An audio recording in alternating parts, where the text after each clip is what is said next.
All right, everybody, welcome back to. Well, hold on, we have something, don't we? Do we?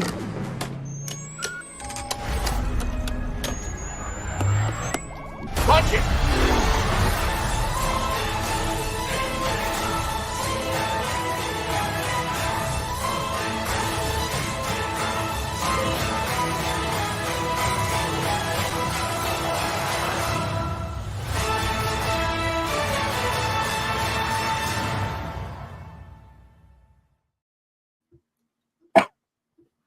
Welcome back, everybody, to episode 110. Evan, How did that happen? How did we do that? not season 1, episode 10. This is 110. That's crazy. It's been a long time. It's been a long day. Anyways, You can never say a long time without that. I have to. Thank you, Furious 7. Yeah, holy shit, 110. And, thank you for Star Wars for always having tons of TV and episodes, even though it doesn't feel like it. Like there was a couple of years, of doing this where it feels like there's only a couple shows spread out. But when Bad Batch has like 16 episodes, and we cover like every other week, we do 8 episodes, and then we cover every episode of Ahsoka, every episode of like Andor, Obi-Wan. Like these things start to add up, and then we have off-season Star Wars stuff as well. But this is exciting. So we're 1 week removed from the finale of Bad Batch, 1 week removed from Tales of the Empire, 1 week removed from The Acolyte. 1 week removed from your birthday. My birthday, yes. Funny enough, the principal was like, "Oh, Mr. Harris and Miss some other teacher." She said over the announcement that she forgot, like, she didn't forget my birthday, but she forgot, like, to say it was my birthday last Monday, because, like, my birthday was over the weekend. They usually say, like, whose birthday was the past weekend. They didn't do that, so they did it this Monday. And then everybody said, happy belated birthday. Everybody thinks I'm, like, in my 30s. Anyways, like, you're so old, Mr. Harris. Anyways. How old you become. I know. Something far worse has happened to Nathan. I'm in my prime. Nice. But yeah, this is exciting. I mean, I like that we took a week break because I wouldn't have been able to, watch all of. I mean, I would have, because I think I watched Tales of the Empire that May 4th. I came back for like my birthday dinner, and we binged it. My brother and I binged it Saturday night, that May 4th. But collecting my thoughts on the Bad Batch and taking notes on everything, it takes time. That's what I usually do on this Monday. I refresh, I rewatch certain clips, then I watch Star Wars Explained videos, and then I'm like, okay, I think I remember what happened in the finale. And Tales of the Empire as well. I didn't rewatch the Acolyte trailers. That's gonna be fun to watch. We're 1 week removed, and there was a clip on Saturday of new Acolyte footage. I don't know if we want to watch it. I mean, it's not spoil. It is spoilery because it goes over what happens in the show. But it's like it's an advertised clip, like something you see on TV. I think it was during one of the basketball games. How dangerous TV spots can get. I know, right? That's why I said, we'll see if we want to watch it. But we'll watch the official Acolyte trailer. I haven't seen it come out. You haven't seen it? What are you talking about? I haven't seen the trailer. How? You saving it for a good time this time? Yes. I assume it's different from the look we got with the Phantom Menace. Yeah, that was. Wait. Was it? The Phantom Menace, they gave us the. Let's talk about that right now. Let's start off with your Phantom Menace screening, first of all, and then the Acolyte followed. We went, yes. Separately? Yeah, I came down to Florida. I saw the Phantom Menace with Nathan. It was a fun time. He came down and we still went separately. Exactly. Let's be clear. I'm that much of a loner. Yeah, I was like, hey, what's up, Nathan? Peace out. Well, you had to catch the Fall Guys, so you were. Exactly. So, Phantom Menace, I didn't have like the best of crowds. Other people were talking about how their crowd was just like going crazy at the funny moments and laughing at the funny moments and hype at the action and stuff, but not like us. I went mid-afternoon on May the 4th, and not quite. However, I was hanging out with my old coworker who was taking ticket stubs, and there was like a couple people walked in Jedi robes, and I was like, that's the spirit. That's how you're supposed to be. Exactly. I went May 3rd. May the 3rd be not quite with you. And it was a fun time. I enjoyed it because it was not that many people in my screening. I went at the right after school, I think it was 4:20. It was like 2 hours after school. I looked at the tickets. If I went to the 6:00 one, the one right after mine, that was like a nearly sold out screening. My 4:20 though was like hardly anybody was there, which I thought was great for me. I could sit in the back, stretch my legs. I'm like, oh, this is perfect. This is amazing. I could sit back all the way to the left or right, motherfucker. I was in back middle. It was fine. Nothing like going to see a movie on the big screen to get the perspective of smaller screen. Yes. And it was weird though. There's these three idiots who came in like 20 minutes later. Like by the time the Qui-Gon and Obi-Wan were getting down to Naboo, they meet Jar Jar. Three people come in, sit down, but then like 20 minutes later they leave, and they all have like backpacks on. I'm like, this is sus as hell. They're definitely theater hopping. I'm like, what's happening here? Then they go down and leave. I'm like, okay, you're just here for like 30 minutes, here for a fun time, whatever. I think they left right when they got to like rescue Padme. It was really quick and weird. Anyway, so I enjoyed my time. I haven't seen this on the big screen, I think, ever. The pod racing scene was outstanding, and just hearing just the surround sound, the theatrical experience for the pod racing scene was great. And then same thing goes for, of course, Qui-Gon, Duel of Fates. Loved everything about that. I forgot how fast this movie moves. Like I watch this movie all the time, obviously. The movie is very well paced. I remember growing up thinking like this is one of the more boring Star Wars movie as a kid. But it's not that boring anymore. It's pretty fast paced. There is a lot of like jargon, which is probably why I didn't like it as much as a kid, because there's a lot of like political jargon, and Padme's whole subplot for me now is super interesting, navigating Padme versus Senator Palpatine. But back then I remember being like, man, I have no idea what's going on here. Can we get back to Obi-Wan and Qui-Gon and little Annie? Where's the pew pew? Exactly. Where's the Vroom vroom? But overall, yeah, this was a great experience. Fun movie. Good movie. Yeah, it was a good time. I didn't find it boring, but I was tired when I went to go see it. This was also coming off of my tired screening of Kung Fu Panda 4 that I told you about. I was tired, but then I woke up. Like the movie helped wake me up. It was really good. And of course, always got to bring your sour punch straws to help you wake you up. It's a good call. What happened to your combo? You were talking about like the last episode. You always have your drink and popcorn combo. How did that go for you? Yeah, or what I did? No, I did get I did have popcorn. I did. Nice. Do you usually eat all the popcorn? Movie theater popcorn gives you a lot. Are you a person who finishes it all most of the time?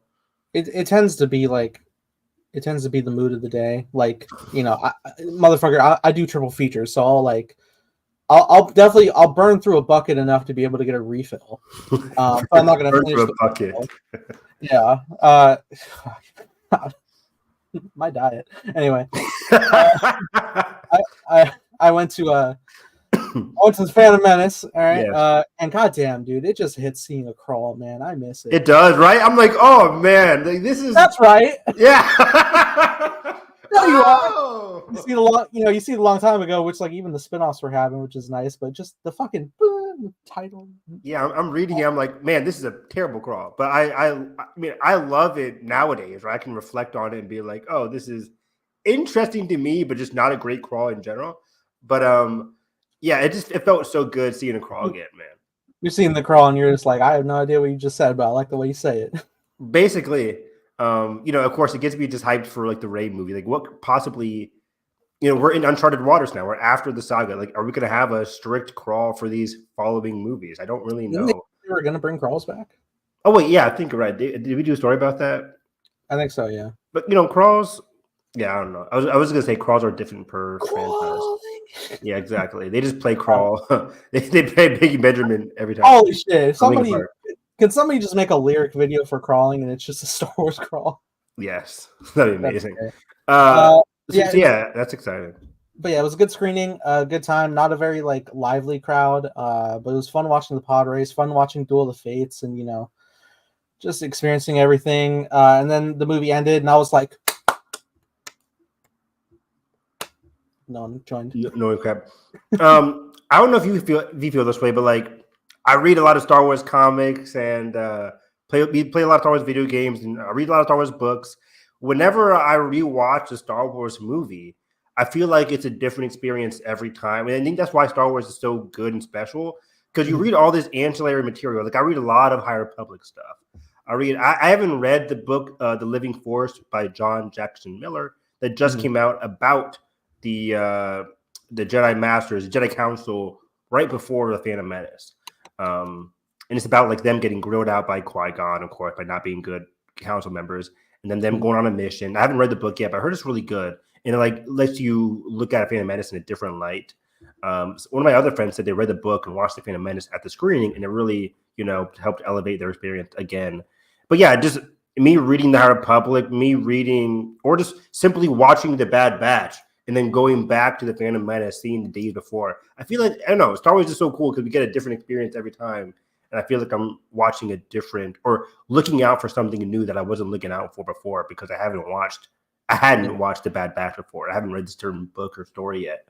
When I finished it, I went home and I rewatched the documentary, The Beginning, making episode 1. Oh yeah, which is such a good one. It's so good, and it made me want to watch it again. Yeah, because again, you're gonna look out for stuff that you watched in the documentary. You're like, oh, okay, so this is how Quadanero dies. Horrible desert storm in Tunisia that fucked all the pod race cars. It's like, oh fuck. But it's so funny, like, because I was also I watched it again when the fellow podcasters on the Bob Badcast, which our fellow friend Alden was on. Yes. They were doing a commentary of The Beginning, and it's so fucking funny what their commentary of it, but also just like when you were like really like breaking down like how sterile like modern BTS featurettes are. But then like on this one, going over the budget sheet openly on camera, and like it was like, I'll figure it out. Yeah, man, I miss it because that's a great doc. It's one of the only few Star Wars docs I have watched. I still haven't watched, like, what was it called, Skywalker Legacy, something like that.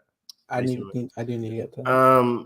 But yeah, like I miss docs that actually go into like everything's always about the filmmaking process, but then you watch it and it's really not. But this one is all about like, yeah, the budget sheets, like the crucial conditions, everything everybody's in. Most BTS nowadays just like, we're having so much fun. They want to liven it up.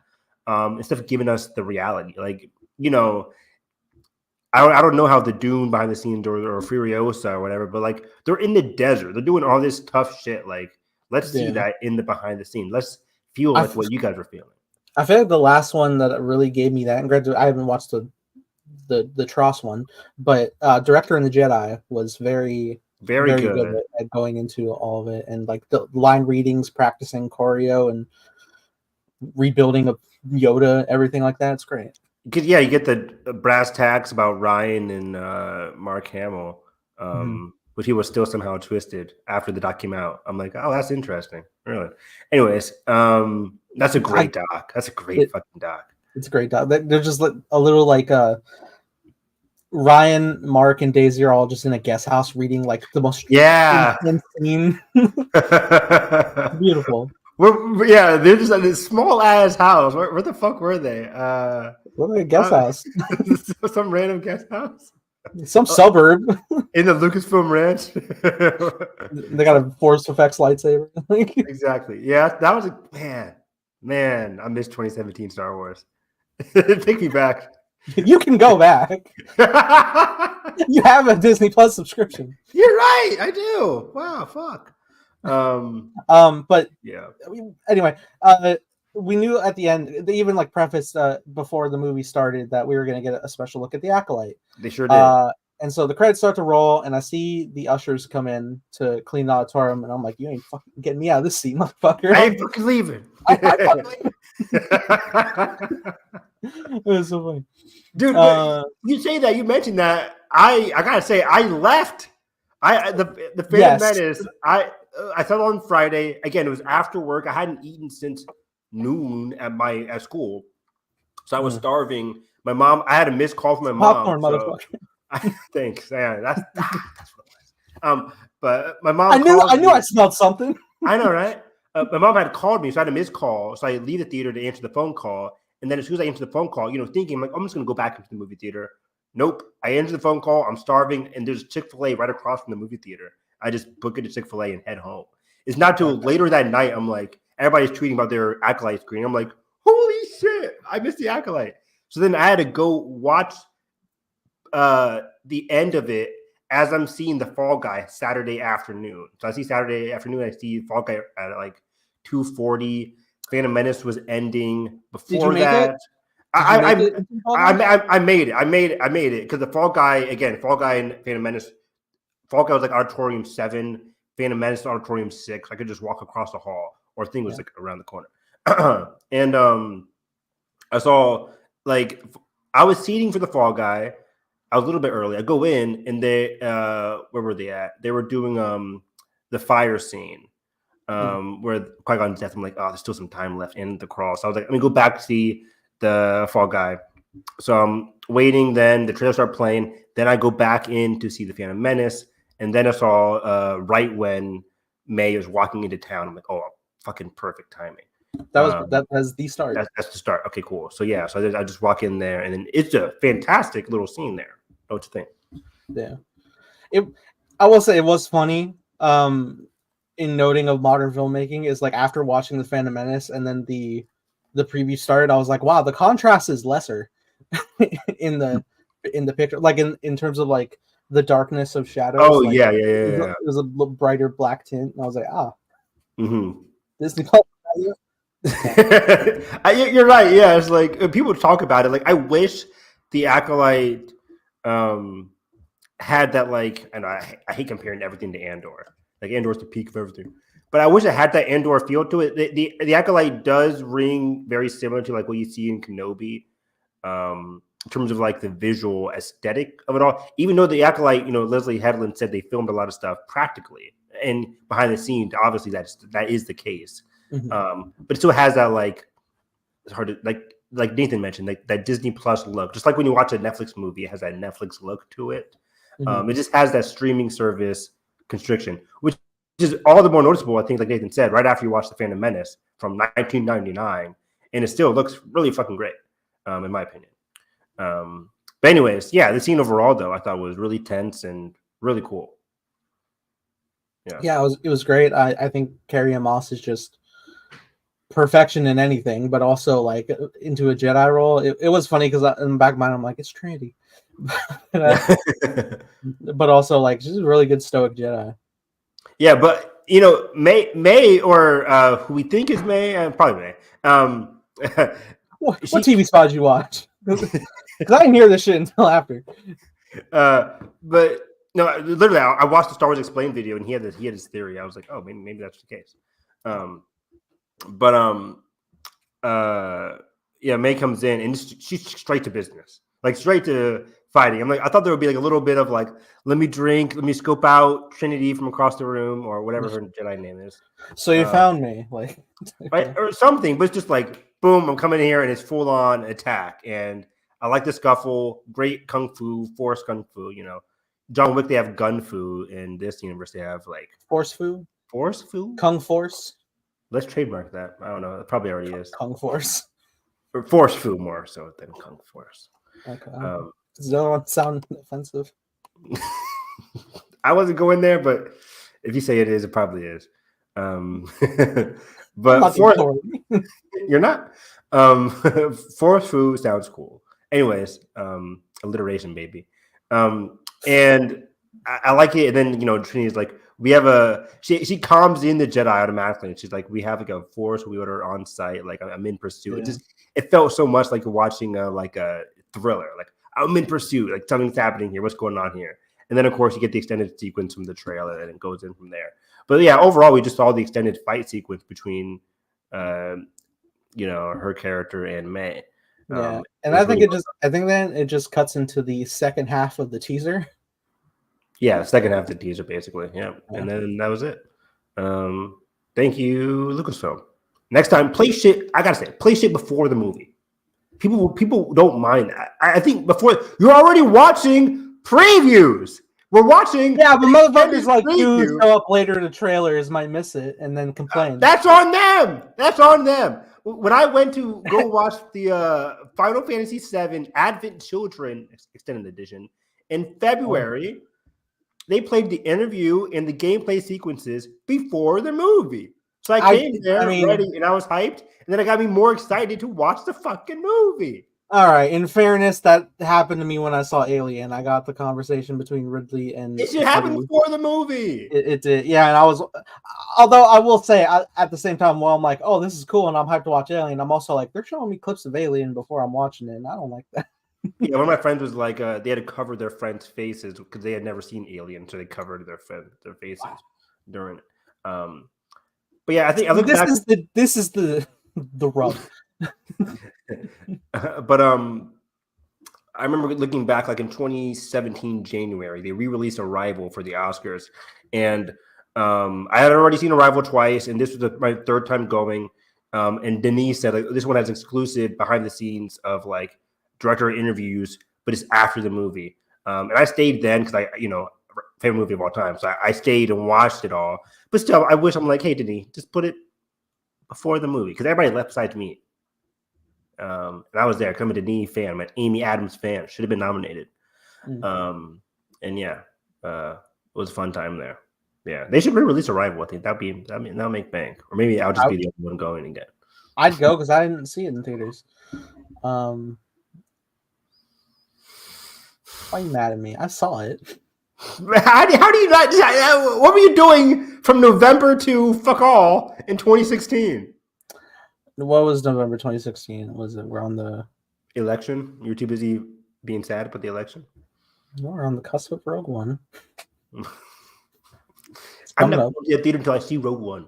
It's a little before my Twitter. It's a little before my permanent Twitter presence. Permanent Twitter presence. I don't know what. Oh, no, what? November 2016. I remember Doctor Strange came out. I got my Time Blazer jacket for my birthday. Fucking nerd.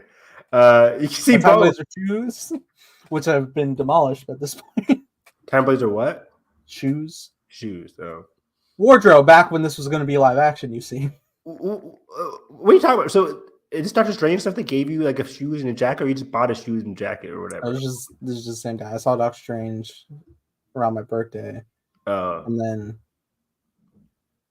for a second time, somebody gave you shoes and jacket. Oh no, I happened to go to JCPenney with my grandma, and I saw some in LA, and she got it for me.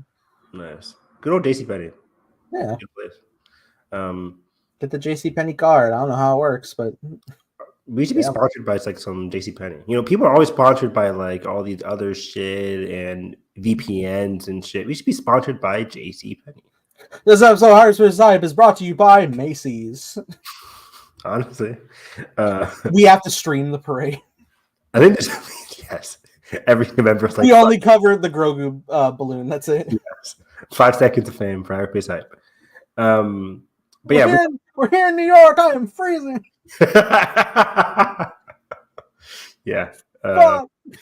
Because it's my channel. Brought to you by Macy. God, I would hate going there. That's why we don't have sponsors. Is it my aunt invited me to go there one time? Nah, I hate crowds. I didn't want to go to the JCPenney's parade, whatever it's called, Macy's parade. And I didn't want to go to the ball dropping. That's hell. That's straight hell. You don't need it. Yeah, not at all. I'll just stay at home, drink wine, and watch it like an adult.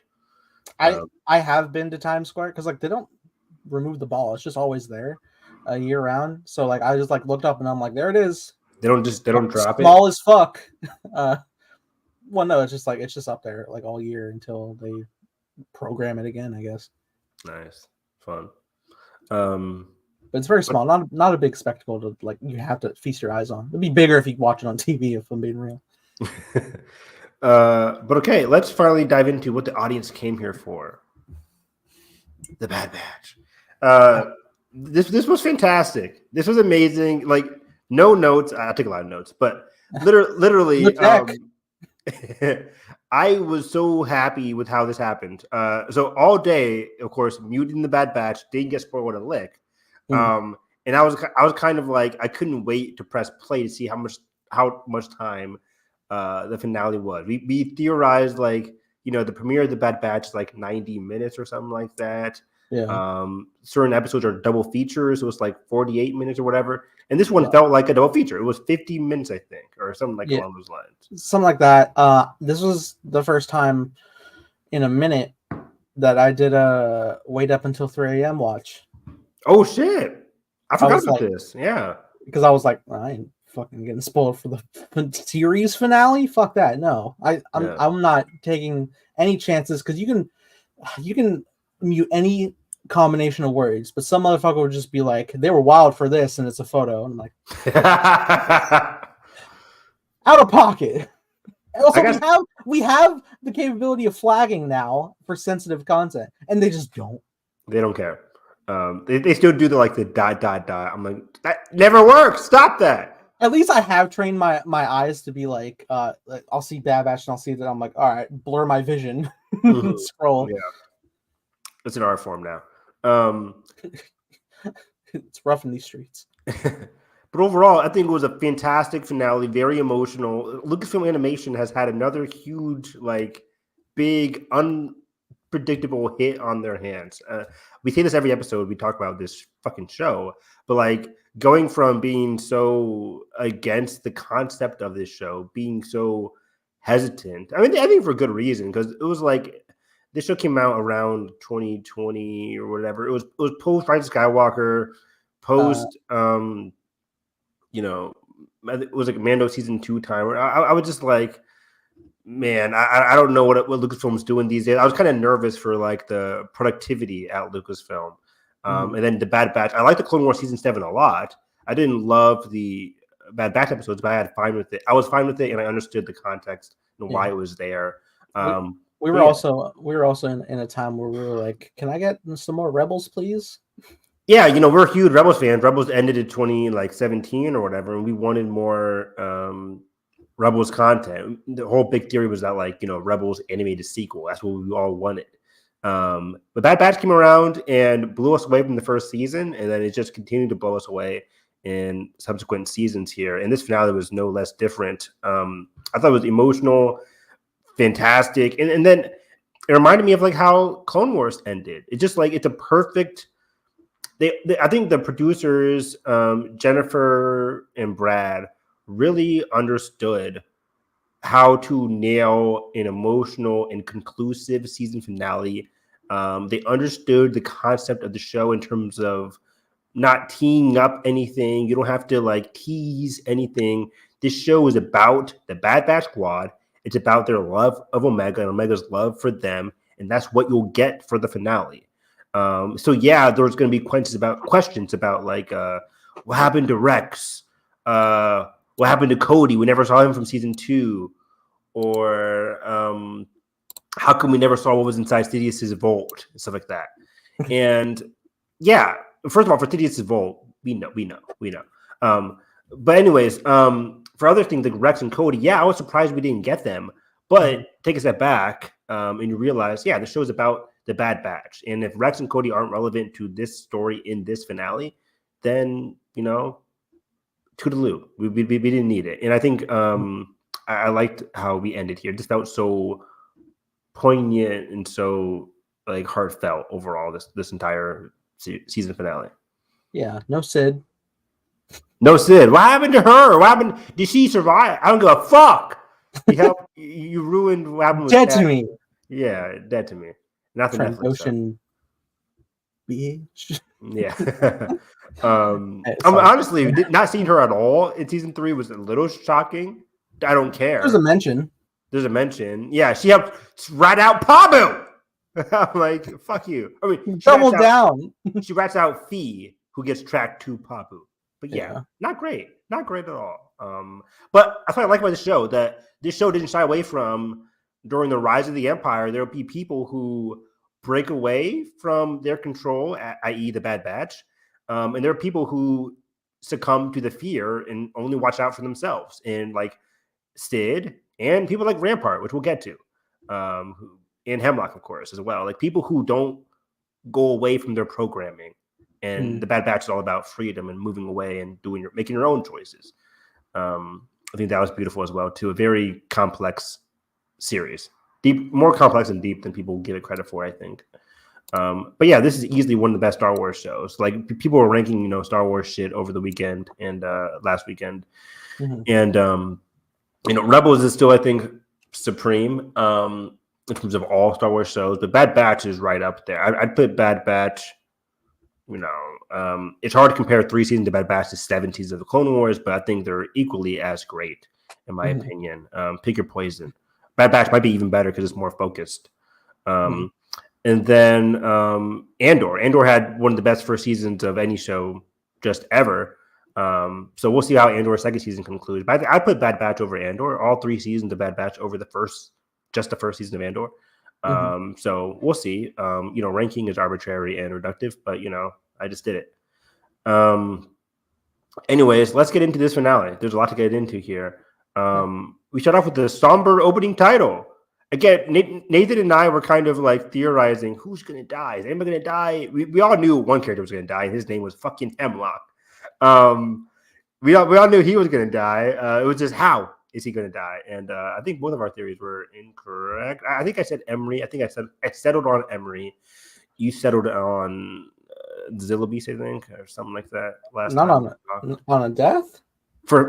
Emery killing Hemlock or the Zillabis killing Hemlock. Oh yeah, no, I think I did say Zillabis and like a mad scientist being taken over by his studies type deal. Exactly, which would have been awesome as well. But yeah, the somber opening title. Yeah. But also, I was wrong about that because Zillabis didn't get Hemlock. Yeah, it didn't get much screen time at all, which was a shocker to me. I thought it would be much more impactful than. What surprises me is how quickly we got to the Zillabis. And we're just like, all right, boom. I know, right? Yeah, we'll get to it here. But Zillabis didn't factor in that much, which I think wasn't that bad of a thing. I think animation-wise, it might be taxing, but story-wise, I think it led to keeping things more concentrated instead of chaotic. It had the key factor of being one of a few elements to spread the forces thin to give them a fighting chance. Exactly. Yeah, you always got to find a story, a good narrative tool to help out your characters in the story. It's always smart. Smart writing overall throughout this entire episode. But yeah, Wrecker was still recovering from Dryax. It's nighttime. And then Hemlock, we have a quick Hemlock conversation with Rampart, which I thought was very fascinating as well. These two antagonists, one who thinks and is positioned well, where you think Hemlock is above him, like looking down on Rampart, who's in the prison cell. And Hemlock talks to Rampart, and they're arguing about how Hemlock's so indispensable to the Empire, and it's so funny because obviously. Everyone is indispensable, or everyone is useless to the Empire besides the Emperor. He doesn't care about anybody besides himself. This was the funny thing because I think we had like a similar feeling like a few weeks ago, like basically when Palpatine was visiting the station, right, and basically giving Hemlock like a blank check to do like whatever is necessary. Yeah. I had the feeling of just like, I don't think Hemlock is probably the least touchable Imperial next to Tarkin and Vader right now, just because of how important this job is. Agreed. But then I think this could be true with all media. Is like as soon as a character self-identifies that I'm indispensable, now you are. Yep, and that's exactly what happened to Rampart, who was looking down on in this scene. Rampart, what happened in season 2? He felt he helped defeat Camino, obliterating it in the season 1 finale. But then halfway through season 2, who is the fall guy for the whole senators discussing what really went down at Camino? What really went down? What does the Emperor do? Oh, it was all Rampart. But luckily, I'm here to save the day, and we should, go away with clones in general. And Rampart became the fall guy. Good movie, by the way. But Rampart became the fall guy for the Emperor. So he's not as indispensable as he once thought. So that was very funny. But yeah, Rampart catches on to what Hemlock is saying in terms of like his data, what he's working on here at Tantus makes him indispensable to the Empire. And Rampart catches on to that, and we'll get to that later. But Omega takes out the Watcher droid that's watching over them. And then when Dr. Skolder comes over, they use the Watcher droid to Kill her. Kill her. Stab her in the neck. Blood shooting everywhere. Paralyzed. But yeah, paralyzed. And Dr. Skolder is out of it. And then the kids quickly, as Ethan said, they quickly head out into the walls. Get some funny sequences with the kids here. As like the Bad Batch, or the Baby Batch, are in the walls, and of course, they have what was the name? Baron, I think, is the baby's name. And it starts like screaming or whining because obviously it's in these tight walls. Like I get it, I'm claustrophobic a little bit too. Stormtroopers see that, they see them, they get caught, but it's too late because Omega at the same time has unleashed the Zilla Beast, unbeknownst to the Empire, and this causes all-out chaos. I thought that was an amazing sequence of events here. Omega, just in general, taking a lot of leadership roles in this finale, using everything she has learned from the Bad Batch. It was phenomenal writing. No force necessary. What? No force use necessary. Exactly. Yeah, we all predicted, like, is she going to use some kind of like Jedi power that she learned from Asajj in this finale, or any kind of force mentioned? I thought she'd use the force to maybe calm down the beast later on in the sequence. Never happened. It didn't really need to happen. But yeah, the Zilla Beast coming in there, taking out everybody was, just an amazing sequence. There's a hilarious cut when the Zilla Beast is screaming at one of the troopers. Yeah, and then I was like, "Holy shit! I love this." Yeah, it cuts to Emery like unlocking the vault. And it was a very funny, smart cut. Editing in the show. That's how unlocking the sandwich. Yeah, that'd be funny as hell. Just him like, and I just opening his mouth. Little Kong Skull reference there. Exactly. But movie. It's good. Visually dynamic. Very visually well done. Yeah, good job. Who directed that one? That wasn't Jordan Vogt Roberts. Oh yeah. He made a movie I liked before Kong. I forget what it was. Whatever. Different story, different day. Lines in suspense. I know, right? They're like looking up his IMDb. Please do, because I remember hearing about him. Then he went on to do Kong. I'm like, yeah, whatever. Anyways, Emery and Echo again. Emery's opening up the vault. I bring up the cut because Emery's opening the vault that Echo is helping her track. They turn and track Omega. They get to the vault. Of course, it's empty. Other Imperials are already there. And Rex, Echo knows, like, okay, she's probably in the walls. And I like how Emery's like, how do you know where she's going? Because it's exactly what I would do. I'm like, oh, this is great. She's paralleling the Bad Batch, everything that they've taught her, so they know exactly what Omega's next steps will be. Yeah. Even the Batch who are on the outside are like, is that Echo or Omega? And they're like, nah, it's Omega. It's Omega. Yeah, you're right. I mentioned that. Yeah, that's a good point too. But yeah, so this is interesting. Like you mentioned, they're like, who was that? Who caused all this chaos? So like, it was probably Omega. And we cut to the Bad Batch again outside, and this would get some good Crosshair shit. I love me some Crosshair trauma. He's still, messing with his hand. His hand is symbolizing, again, as we mentioned, all throughout the season. His hand symbolizes the trauma of Tantus. And I think more so, that's revealed in this finale, the fear of loss for his friends again. He doesn't want to lose his friends, I think. That might be an inner thing he has going on here. Because Rucker's injured. We mentioned that. And before they go into there, Crosshair mentions, like, he's kind of scared and he wants to split up the team.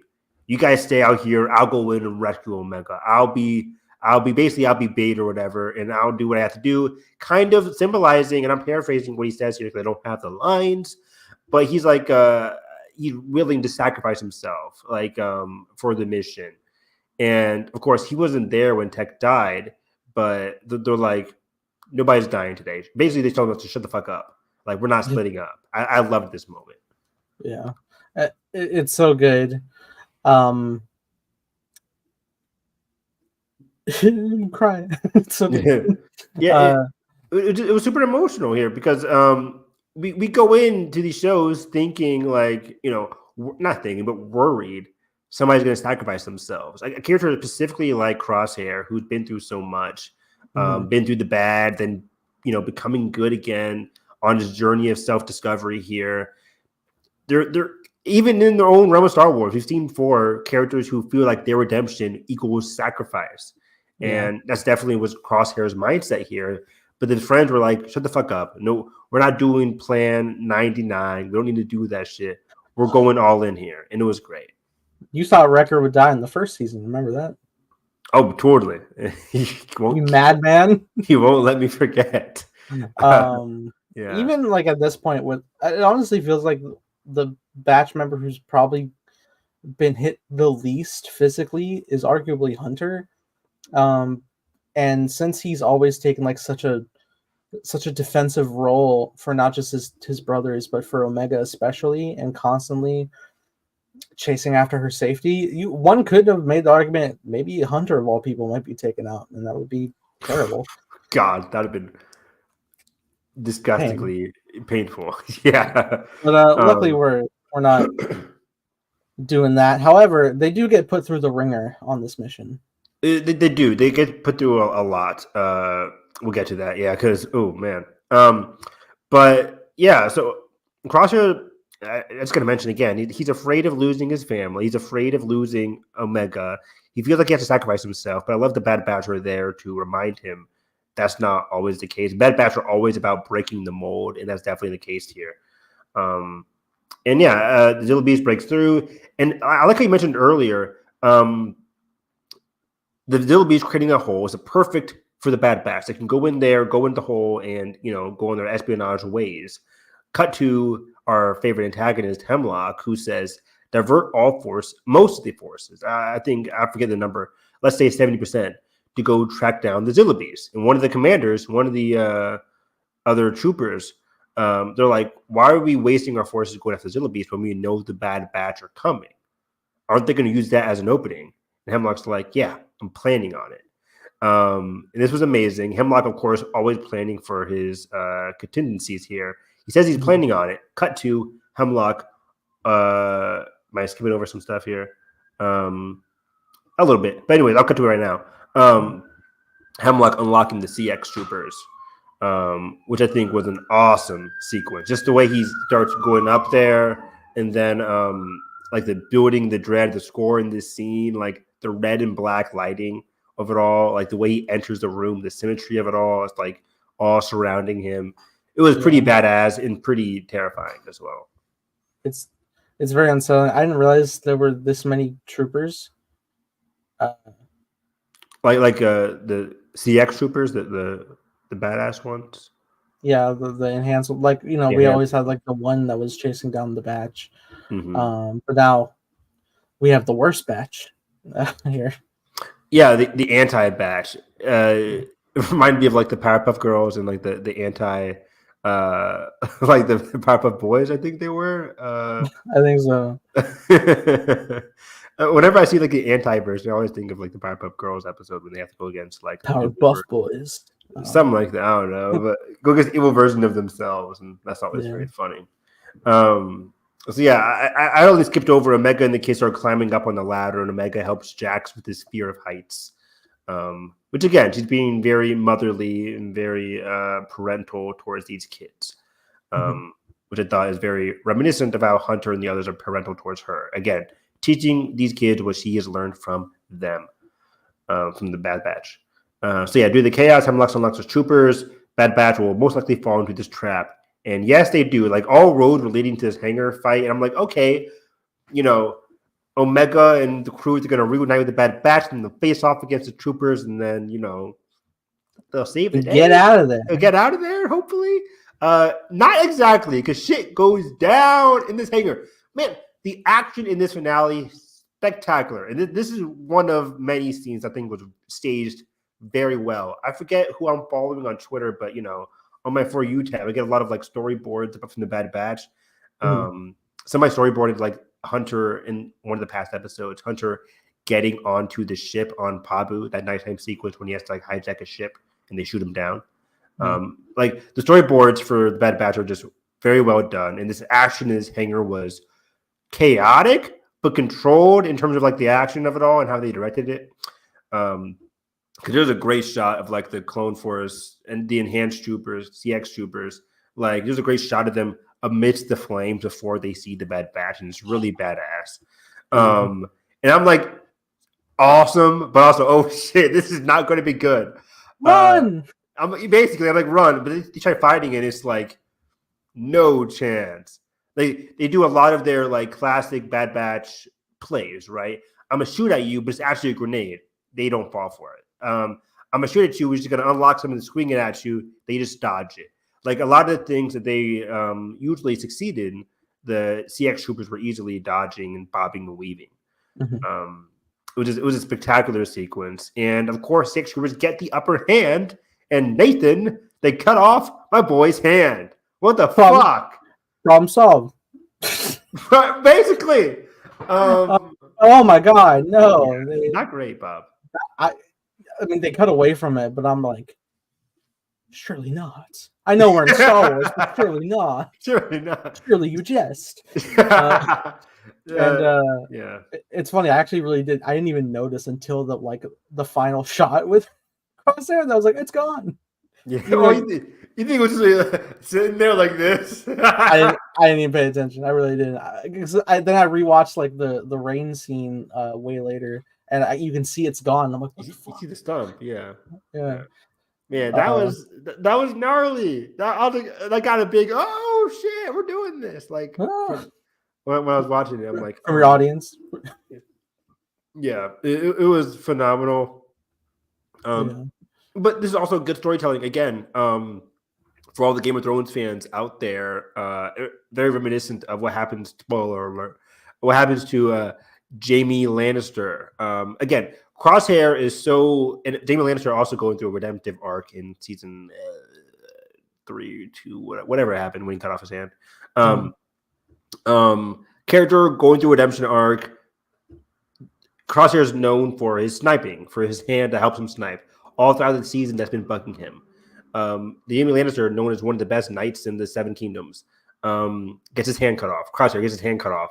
So they have to, it's forcing you to physically move on and to physically progress without something that was like part of your identity. We always talk about like changing or improving or evolving from your identity. In this show, of course, as well. And that was definitely the case with Crosshair, who has to rely on others now that his hand that was hindering him, but also used to help him, is taken away from him. Where does Crosshair go from here? Well, he has to rely on the family that he obviously loves.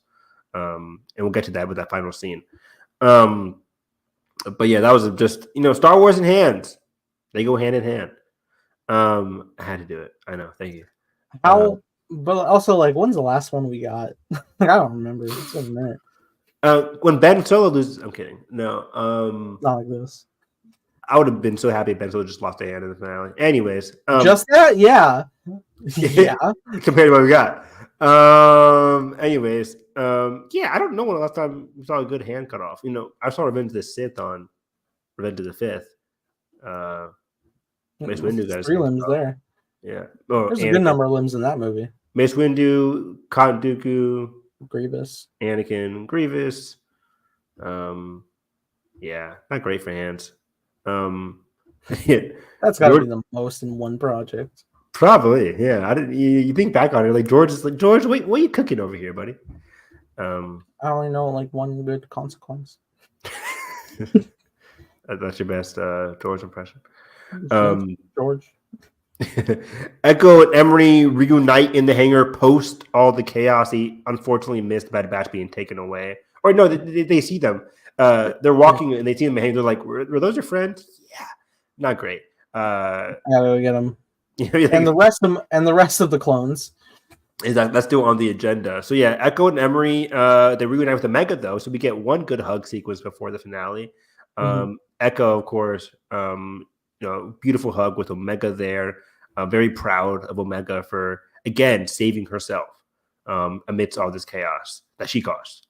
And yet Emery, again, being the parental figure that we know she is, helps take care of the kids and moves them off to a safe location straight towards the Zilla Beast. I'm kidding. I don't know where they went, but freedom. Away from the chaos. They went to the second mountain next door. Exactly. Yeah. Mount Back up. Mount Phantom. Having in there. Snoke's in that one. Yeah, exactly. Yeah. It reminds me of like the House of Mouse, like it just the House of Villains, just like right there. Anyways, Disney. Oh yeah, but also the villains come by sometimes. Yeah, the House of Villains episode was lit. Good times, man. Back when I used to watch cartoons and shit Saturday mornings. It was always so funny, like getting advertised, like get it now on video. But it's not the fact that it's on video; it's the fact that like, was this a 48-minute special? Yeah, My whole VHS tape for this. Yeah, I had the VHS tape of House of Villains, whatever it was called. So Omega, I love it here. Omega is like, I'm not leaving. I ain't fucking leaving. Omega says. Echo's like, okay, chill. How do I do a New Zealand accent to say it? Don't do that. We ain't fucking leaving. I don't know. I can't remember the cadence of Kiwis, dude. Are we that far removed? We can't do a good Echo or Omega impression anymore. I gotta watch some behind the scenes of Lord of the Rings. I'll get back to you. No, thank you very much. Okay, we'll save it for later this year. Rings of Power trailer tomorrow. Anyways, there's a re-release next month of the trilogy in extended editions. Yeah, if I was tired watching fucking Kung Fu Panda after work, I'm good for. What, you mean you can't go to these screenings once a day, 3 days in a row? No, that's too much, Bob. I'm thinking about it. You're not gonna do it. But also, I saw them in the IMAX release, and I know this is going to be smaller theaters. So I mean, it's like 3 hours long, Nathan. Like sometimes 4. Fuck me. But y'all motherfuckers will watch Killers of the Flower Moon. I will. Seen it. It's disgusting. I know. I need to see it.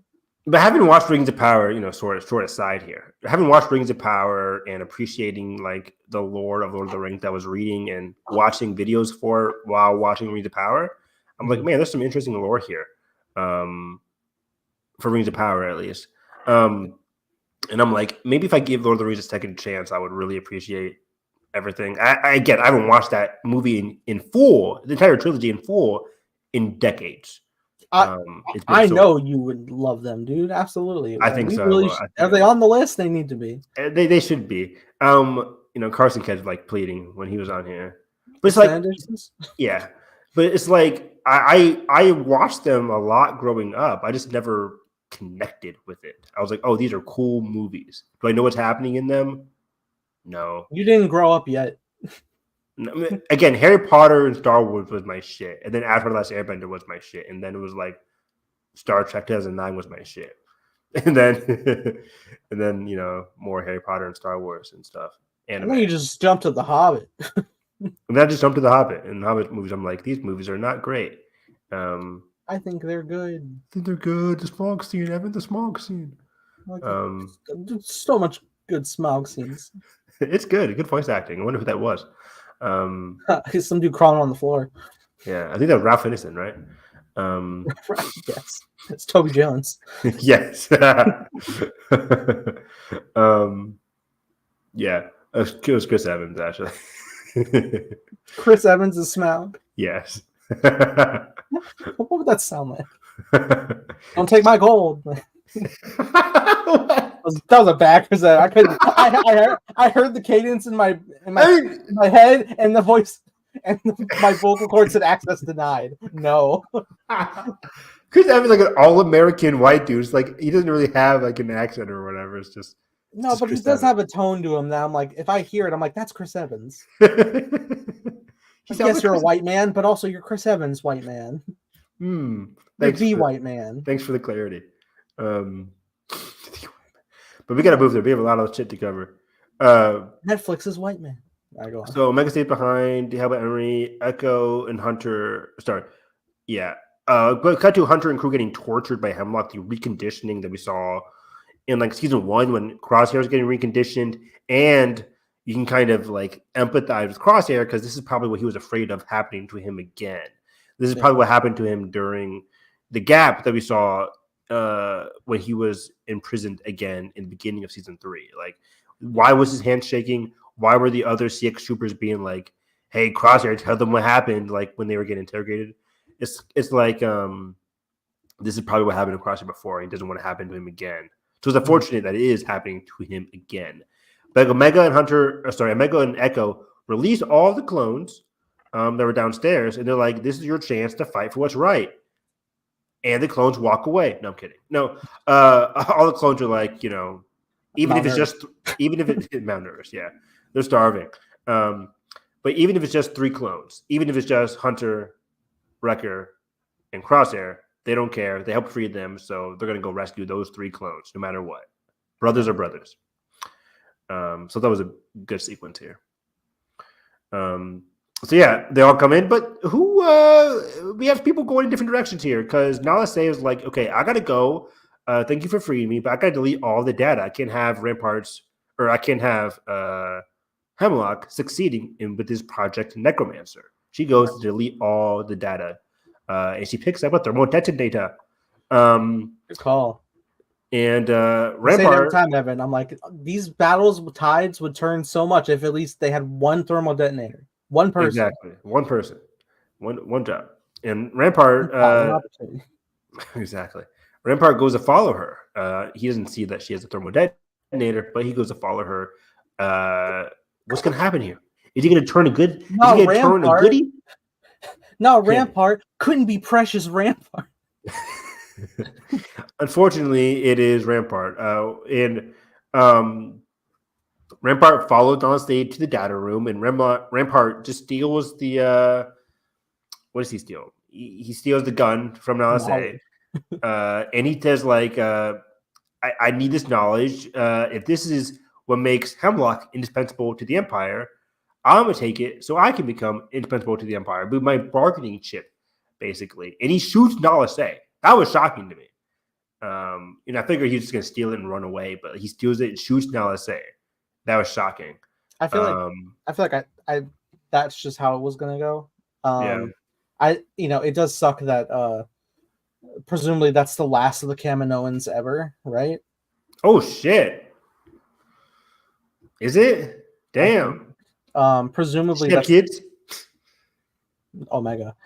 So that's presumably the last of the Kaminoans, of which he already wiped out. Great point. I didn't even think of that. Shit. But at the same time, the last Kaminoan being able to take out the one that massacred her entire species. Yeah. That's poetry. That's big poetry. A lot of poetry in this finale.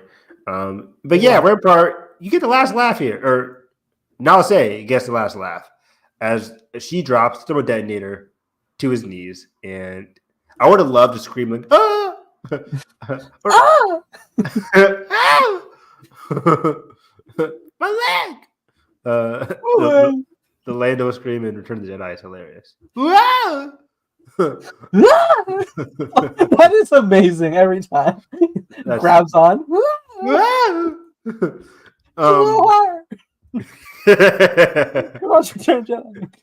Man, peak.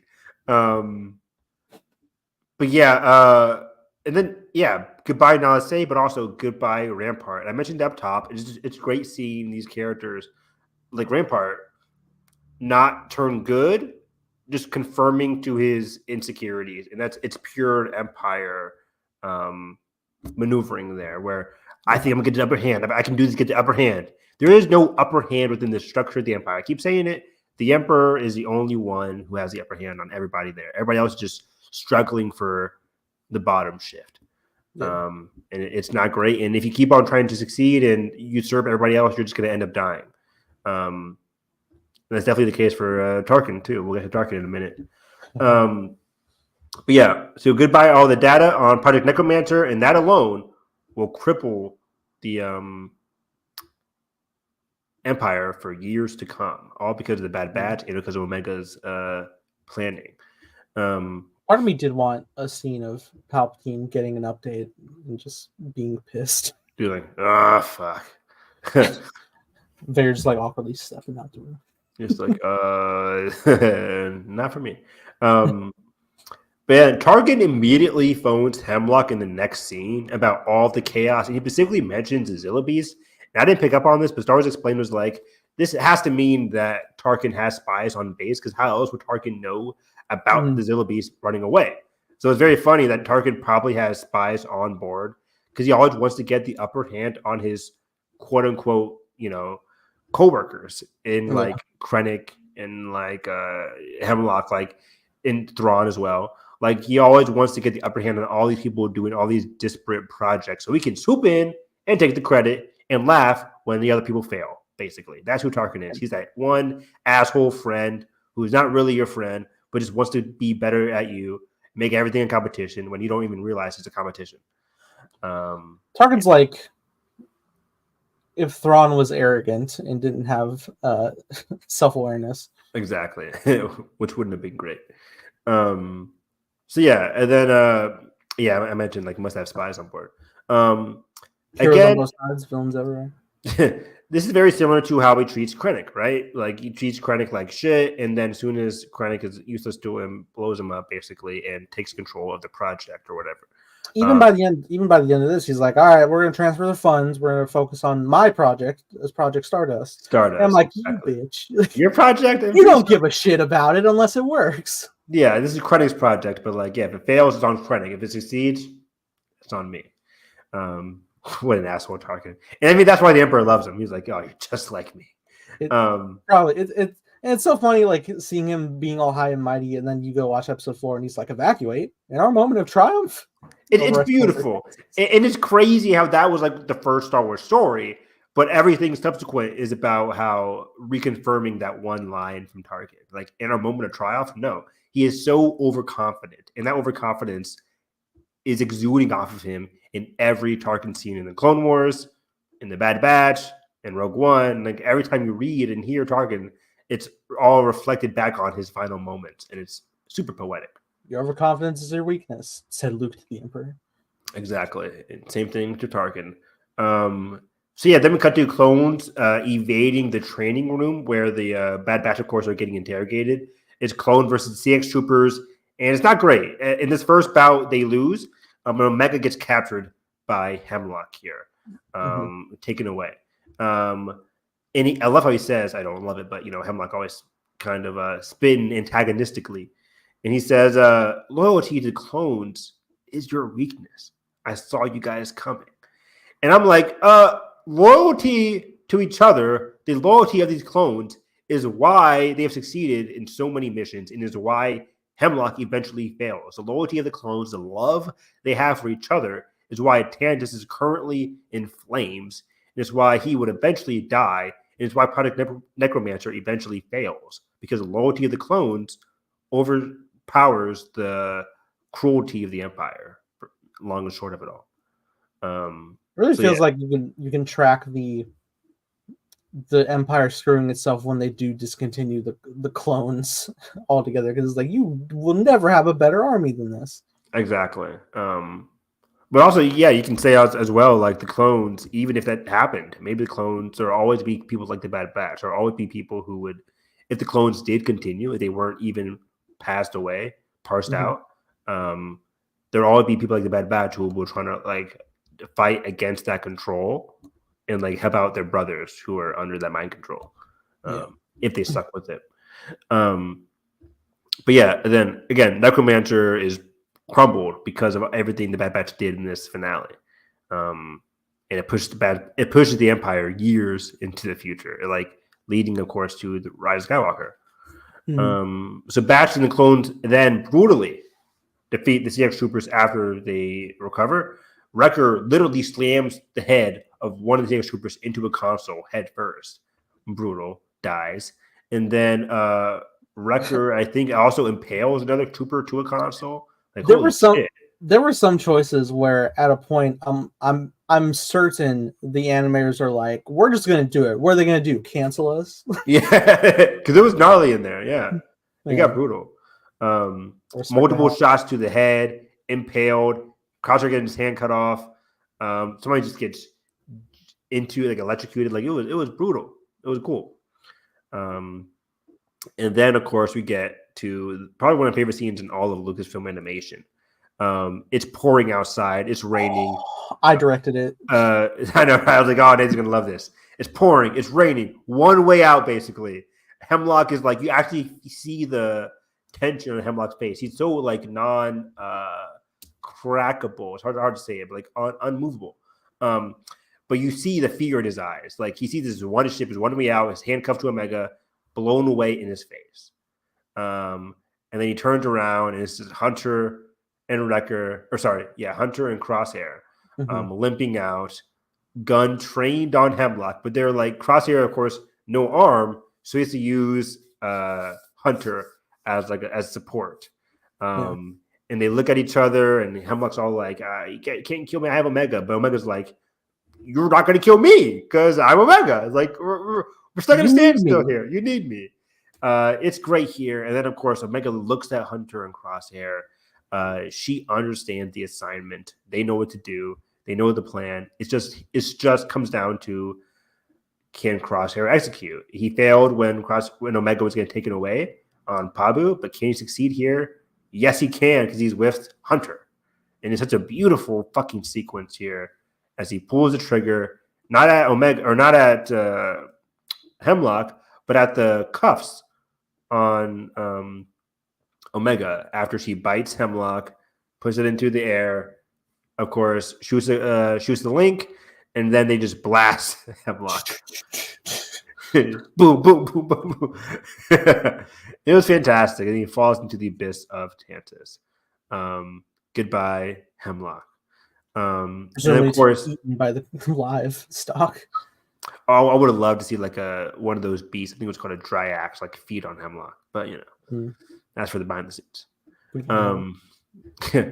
And then little beast just happened to be crossing and yawning. Yeah, let me just take Hemlock and just bite him, tear him in half. But yeah, and then Omega runs straight to Crosshair's arms and hugs him. I think that was the relationship of the season, Crosshair and Omega, and I like how she hugs him first and then hugs the Hunter. It was beautiful, man. I wasn't ready for the leap into Crosshair's arm. I should have been, but I wasn't, and that got me. Yeah. You're so unexpected. Again, the love that he has been missing, the love that he was craving, and the love that he was kind of worried he was going to lose in this finale if he was going to sacrifice himself. It was just so touching, so beautiful. It all came down to that heartwarming relationship. And then clones jump into hyperspace as Tarkin arrives on his big. I think people have been saying it was a Star Destroyer, one of the first signs of a Star Destroyer. I think so. Of this era. Within seconds of them leaving. Within seconds. Luckily, it wasn't a Rogue One situation. Unlucky ass. They're like, come on! Right in the Vader's just like, it's Tuesday. Yeah. So, anyways, move on in. Still an epic shot. Yeah. So and then we already mentioned it, but Tarkin says redistribute all the funding to Stardust. Somebody asked Star Wars explain this, and I'm going to ask it to you. Do you think we'll ever see Tantus again? It didn't get obliterated. I thought when we saw the shot above it, I was like, oh, we're getting an orbital bombardment, but it didn't. It's still there. It's just all funding has been redistributed to Project Stardust. The facilities are still there, but they have been blown up by, now let's say, the second mountain, Evan. The second mountain, yeah, exactly. But do you think we'll see Tantus again? There are theories that we could see it, just in my opinion, that we could see it in Ahsoka season 2. Now that Thrawn is back in the known galaxy, we saw him stop on Dathomir, but he could go to Tantus to resuscitate the army, start fresh or whatever. I don't know. That's one place I think we could go. But do you think we'll ever see it any kind of medium here, comics, games, whatever? Possibly, because I mean, I still don't know how he clones Rey's dad. Oh, good point. I think that's revealed in the Shadows of the Sith book. I don't know if it's on Tantus though. I think I would have known that. I think that happened somewhere else, probably in Exegol. I don't know. Exegol seems like a sketchy situation. Like they don't have everything they need. That's why he's still a corpse, basically. Yeah. But yeah, it's just interesting. I think, in my opinion, I don't think we'll see Tantus again. I think it was a Bad Batch thing. Jennifer Corbett and Brad, whatever his name is, the producers of the Bad Batch, they did what they did with Tantus. I don't think we'll see it again in live action anytime soon, or animation anytime soon. Maybe a comic. Yeah, comics are easier. Just put it in the location and be like, hey, we're here. But yeah, it's an interesting location. Of course, it was from Star Wars Legends. This was from the Thrawn trilogy and Legends, and they used it here in Bad Batch. To that point, maybe. Yeah, again, that's why people were thinking, oh, we could see it in Ahsoka season 2 because Thrawn connection. Because like I was imagining, I wouldn't be surprised if they were going to do the adaptation of Thrawn, building a new clone army. Unless they're replacing that with Night Sisters, I don't know.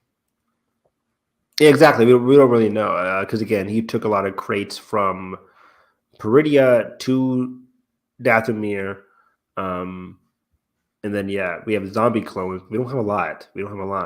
So we'll see what happens. But yeah, just theories. You never know what might happen. Star Wars always loves reusing locations, as we saw a lot in this season. Back on Pabu, it looks like Emery and Echo will work with Senator Tucci. And they talk about fighting for clones all throughout the galaxy riots, and that Emery would have a lot to say to help support the matter. Unfortunately, we know it probably doesn't end up too well. The Senate, of course, gets dissolved in A New Hope. And we know the difficulties people are having in Andor at the time in terms of the Senate and how it's not as functional as Mon Mothma would hope. And by Andor, clones aren't even a discussion point. So probably not great.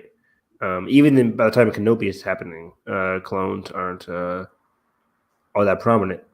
There's one on the streets. Exactly.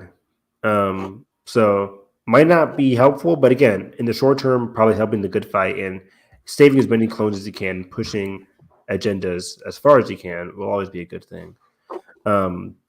Hunter and Omega find the parent. Hunter and Omega will find the parents of the children they saved, like Jack, Sparrow, etc. And then again, clones. She asks, what happens to the other clones? And Hunter's like, they'll have the freedom to decide their own path. And it's a beautiful, fantastic final shot of them just relaxing. I love a good relaxing final shot. A la Avengers: Infinity War. It's just and of course that's the evil version, but a good version, just the work is done. Yeah. You're just tired. You get to sit down. Omega puts your head on Hunter's shoulders, and then I'll tell you what's nice. It was great here. Getting a shot like that where nobody's wounded. It's not their final breath. Yeah, it's just just our day's done. Brighter tomorrow. Exactly, right? We get to decide what happens tomorrow, and it's just the mystery of what happens next. What did happen? You never really know. But we cut to the final sequence of the series. It's nighttime. It's on Pabu. Years later, we see somebody walk up to the cave to their ship. It's Broom Boy. It's Broom Boy. Came in to help Omega. Predates him. Yeah. Not even a thought. Nary a whisper. Omega, Broom Boy's mother. No. Anyways. No. Yeah. Omega is older. Rugrats all grown up over here. I'm crying. I'm crying. That's all I ever wanted. This was surprising, but as soon as I saw somebody walk up to the thing, I was like, "Oh, this is older Omega. This is so cool." Do you remember back in my Star Wars depression era, back when I was just awful, and we're watching the Bad Batch, and I'm like, "Well, what's the point, right? Because they're just, her life's just gonna still be in the war. Will she ever know peace?" And she's still in the war, but she's alive and well. She's alive and well. She's choosing, again, the path of freedom. She's choosing to go follow her own path and go support the rebellion. She calls it the rebellion, so I assume this is post A New Hope, probably between A New Hope and Empire. You think it's at least post Rebels. Post Rebels, yeah, because post Rebels pre-epilogue. Yeah, pre-epilogue. Oh yeah, obviously pre the end of the war. But yeah, she wants to help out the rebellion. So it's in that 3-year gap there, helping out the rebellion. They need pilots more than ever. They need pilots more than ever, which again I think symbolizes like, yeah, we defeated the Death Star, but they were still in need of lots and lots of pilots. I think especially because like we lost a lot of troops during Scarif, and then we immediately went to the Death Star run, which had like a couple fighters left. Exactly. So yeah, the Death Star was like their last ditch effort. They're like, who's on Yavin? Get them in a ship. Yeah. Yeah, and they got lucky. So yeah, I think this is post New Hope, which means that New Hope, the Empire era is chock full of opportunities for Omega in terms of other storytelling. Mm-hmm. Again, we were mentioning like Dr. Aphra would be fun, the Jedi Survivor crew. Lots of opportunities there. You never really know. It could be anything. But it's so beautiful. Ending the show with her father figure, the whole Bad Batch with her father figures, but especially Hunter, of course. And just he still has a protective nature towards her. Like, I don't want you to go, but he's understanding that she has to, quote unquote, leave the nest. And this is what I've been predicting all season in terms of her, that bittersweet of it all. I predicted that she'll walk away. I didn't know she'll walk away that at an older age. I predicted that she'll walk away at this younger age. But no, she's older, she's more mature, and she's able and willing to walk away from it all. She says they've done a lot for the clones. They deserve their rest, but now it's her choice, her decision to move forward on her own journey, her own personal journey. And I'm so happy for her. I'm so proud of her. And I'm so excited to see whatever happens with her character. And then she boots up the ship. It's very somber, not somber, but it's very touching and moving. You see Tech's goggles. I'm like, oh, God, what a perfect fucking finale. And then one last salute from Hunter. I'm like, yeah, they'll always be a family. If she ever needs help, just give them a call and they'll be right there for her.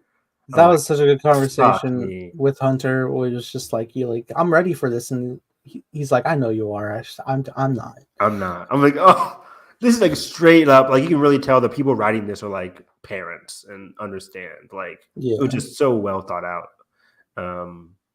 Man, and that's it. That's the end of the Bad Batch. 3 seasons of what? The true ending of the Clone Wars, I say. Yeah, exactly. The true ending of the Clone Wars. And there are people really wanting a Rex and Cody show. And I think that'll be fine. I'll still be trepidatious, just like I was at the beginning of Bad Batch, because I'm like, what story to tell? Maybe a Tale of the Clones. Maybe a Tale of the Clones, wrap that up. But like overall, I'm with you. I think this was the true end of the Bad Batch family. Again, understanding these 5 characters. I mean, Hunter, Omega, Echo, Crosshair, and Tech, Wrecker, whatever. That was the end of that group. And this finale concluded their stories in perfect fashion, I think. But in general, this was a great end to the Clone Wars. The struggle of the clones being manipulated by Palpatine, allies to the Jedi, and then just struggling for their freedom, both politically, socially, and physically. All throughout all 3 seasons of the Clone Wars, or of the Bad Batch.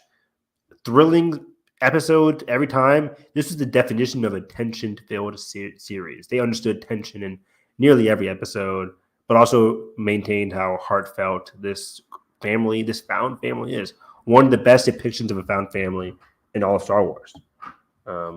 Truly, family came before anything else in the story.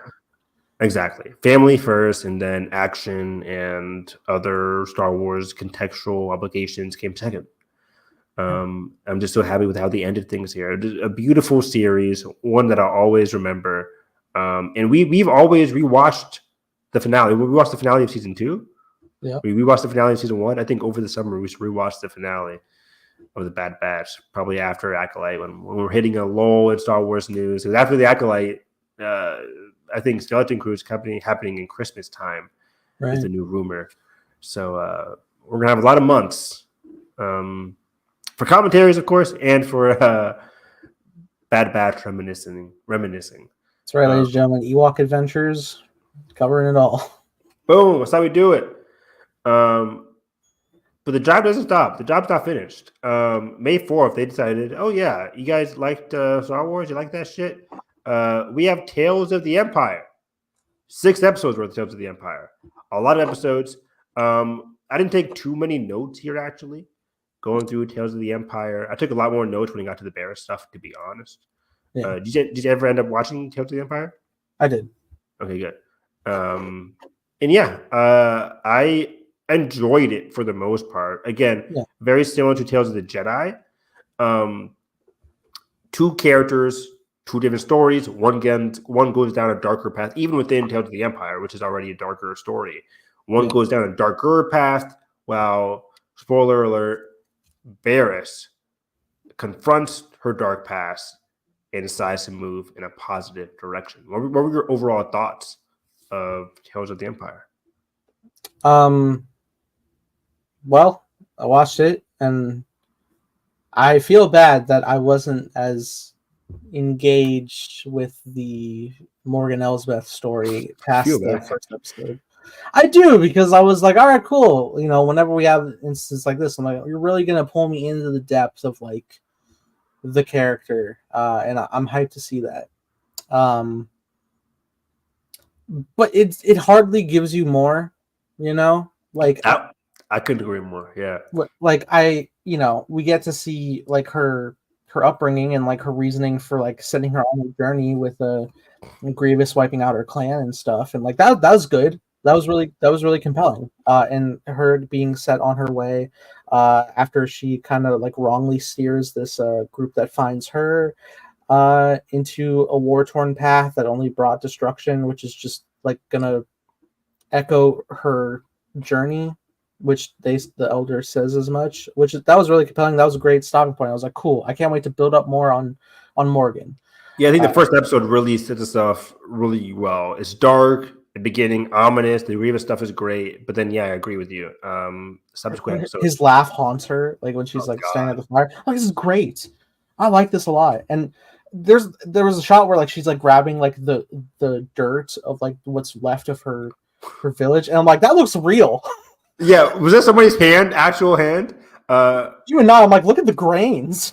Holy shit. Molly, a quote from Star Wars Explained, said they actually used like a real mountain shot to capture the mountain clan and where they're located. Like there was actual mountains and just like, of course, animated, of course, to that.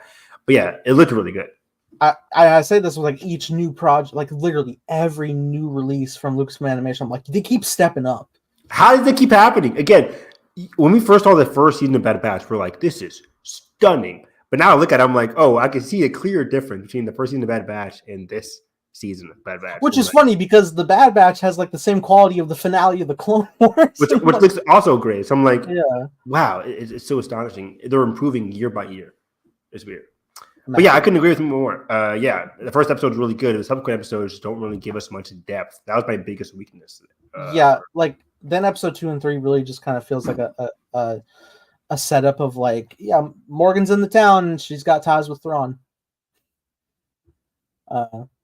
It's kind of it. Like even like I see like she has an semblance of power, so like, all right, but there's no like instance of like, I was kind of half expecting like another scene with Thrawn of like some sort of team up of like a promise for help and like her power or something. I'm not sure, or like if Thrawn to like maybe set up of just like, hey, I've contingency, you are my contingency. Like the Empire goes under, I go under. It's up to you to bring me back.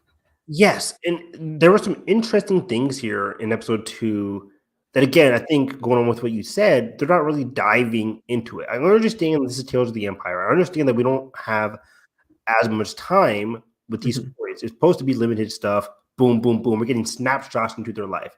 But these snapshots can still be filled with substance and meaning, which I don't think these Morgan stories were. And one of my favorite moments of episode 2 is when Pelion asked Morgan, why is she so devoted to the Empire? And this is a critical question to ask for a character, even for the audience, to understand more of Morgan's character. Because admittedly, I'm not the biggest Morgan fan. I mean, she's fine in Ahsoka. She's a fine antagonist. But it's like, I never really understood her appeal. That's why I was so excited to learn more about her. That was the thing that was kind of like making me question, is that when Thrawn finally like made her like say like, why are you really like in the Empire? And she's I like, have the want same question. I have the like, same. I want revenge, and I'm like, for the Separatists who are gone, Man, read my mind because I literally have this in my notes. who are you going after? Where's it after here? So yeah, again, Morgan is asked what she's fighting for. I think at the beginning when Pelion asked her, I think she said something about like her devotion to the Empire. Obvious lie. We all know that she's lying there. So when Thrawn asked her again, like round 2, this is your chance. Be honest with me. It's like when the parents ask you again, like, hey, again, where's the cookie? Where's it at? Where's it at? Really? Be honest with me. So like, finally, she says for revenge, and it's like there's a space after the dialogue. I think it's supposed to be like a big moment. Thrawn takes it in, and he's obviously happy with that answer. But it's obviously for us. I'm not Thrawn, and I don't get it because based off of, and again, this is based off what we're watching in Tales of the Empire. I think this only works if you had watched fucking Ahsoka, if you have watched Mando season 2, episode 5. Like, if you understand Ahsoka's, if you understand Morgan's trajectory, you can kind of assume what she means. And I had to watch Star Wars Explained because I had that question. I was watching this. I paused it and I asked Jalen. I'm like, Jalen, do you get that? Like, she wants revenge. The only thing I can assume, she should want revenge for the Separatists / the Empire. Of course, Empire is a mix of Separatists and Republic, etc. But you assume, hey, she wants revenge of the people that wiped away her clan, which were the Separatists, who were led by Sidious. Does she know that? Maybe it'll feel weird if she doesn't. But also, even if she was like, she could have at least like, if she was like aware that the Republic became the Empire, then I could have seen like enemy of my enemy type deal. Like, that would have clicked for me a bit more. But then I don't know what she wants revenge for. I assume she wants to future revenge against the Empire. And this is important why she's talking to a character like Thrawn, who also, he doesn't really want revenge against the Empire. And this is why Thrawn's character is very confusing these days as well. But it's like Thrawn's basically using the success within the Empire to eventually help out his people, the Chiss, in the unknown regions. That's his main goal. That's why he came to the known regions. He even explicitly says in this episode, the second episode, it's like the Empire is a beautiful construct, but it's so flawed. It's so flawed. And he understands that. And I think that's why he prides himself but just acknowledges his success in Morgan's. Like, okay, I understand her. She's a lot like me. Very much like me. Very much like me. Go watch Logan 2017. What a year. Oh my god, I've been getting the new Deadpool Wolverine trailer, but censored, and I'm like, this is bad. Weird placed. It's bad. I saw it in front of Planet of the Apes. Yeah. You saw it. And then I also heard I heard the censored version of the first trailer, like when I was like sitting outside of an auditorium playing, and I remember there was a shot where he's like, "Oh my fuck," and I heard him say "OMG," and I was like, "That was not Ryan Reynolds at all." Yeah, who ate Holy shit! That was Feige. Anyway. Anyways, yeah. So then I'm like, okay, what does she want revenge for here? Because both Thrawn and her both using the Empire. You cut to episode 3, and there's a scene which I didn't recognize on first viewing, but then I watched Star Wars Explained again. Thank you, Thank you, Alex. And he says she had a vision. When they ask, I missed that line. When the Republic asked, hey, basically, can you relinquish your power? We are the New Republic. Can you join the New Republic, basically? And Morgan scoffs, and I think she scoffs because she says she had a vision. Mm-hmm. That vision for me and for Alex could only mean I had a vision of that what we see in Mando, where she's Peridia, right? She had a vision of the future of the unknown regions, where obviously the witches of Peridia were calling out to her, as she said all throughout Ahsoka, they were calling out to me. We even theorized who's that voice that was calling out to that weird ominous voice. Obviously, it was the witches of Peridia calling out to Morgan to help bring them to the known regions. Yeah. Of course, as we know in Ahsoka, those witches die, but either way, the Night Sister stuff gets pulled in by Thrawn. He made an obligation with them. Even so, at the end of Ahsoka, when Morgan dies, her last line was, "Not for the Empire, it's for Dathomir. For Dathomir." That's her final line. She always loved Dathomir. So maybe her vision was like she was doing everything for Dathomir, and then cutting back to episode 2 when she says for revenge, revenge against the Empire, eventually using what she gets from Dathomir to help against the Empire.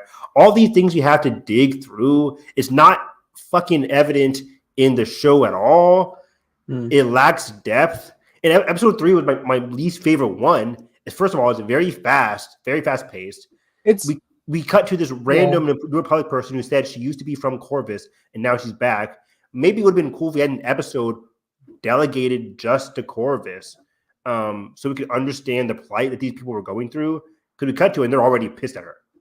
It's like, okay, we don't understand their anger. And I do know from the season 2 of Mando that like everyone living there is like kind of in fear, and like people are in like electric standing. But again, if you just watched Tales of the Empire, if you didn't, I mean, granted, Star Wars is a connected universe, blah, blah, blah.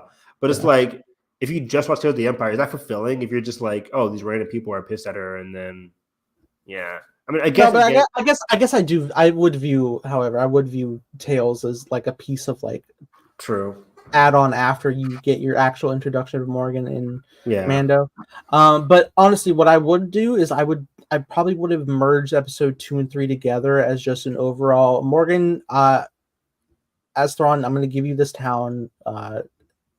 Work over your power as you see fit, and like her like putting her foot down over these people, which she basically does by the end of the 3rd episode, and then use the 3rd episode to have those stepping stones of like, I'm finally going to rebuild my people. I'm going to find Thrawn, who's given me this opportunity.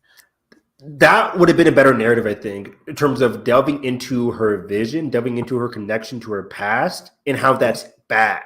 Not bad, but it's good that she wants to, connect with her past that was taken away from her.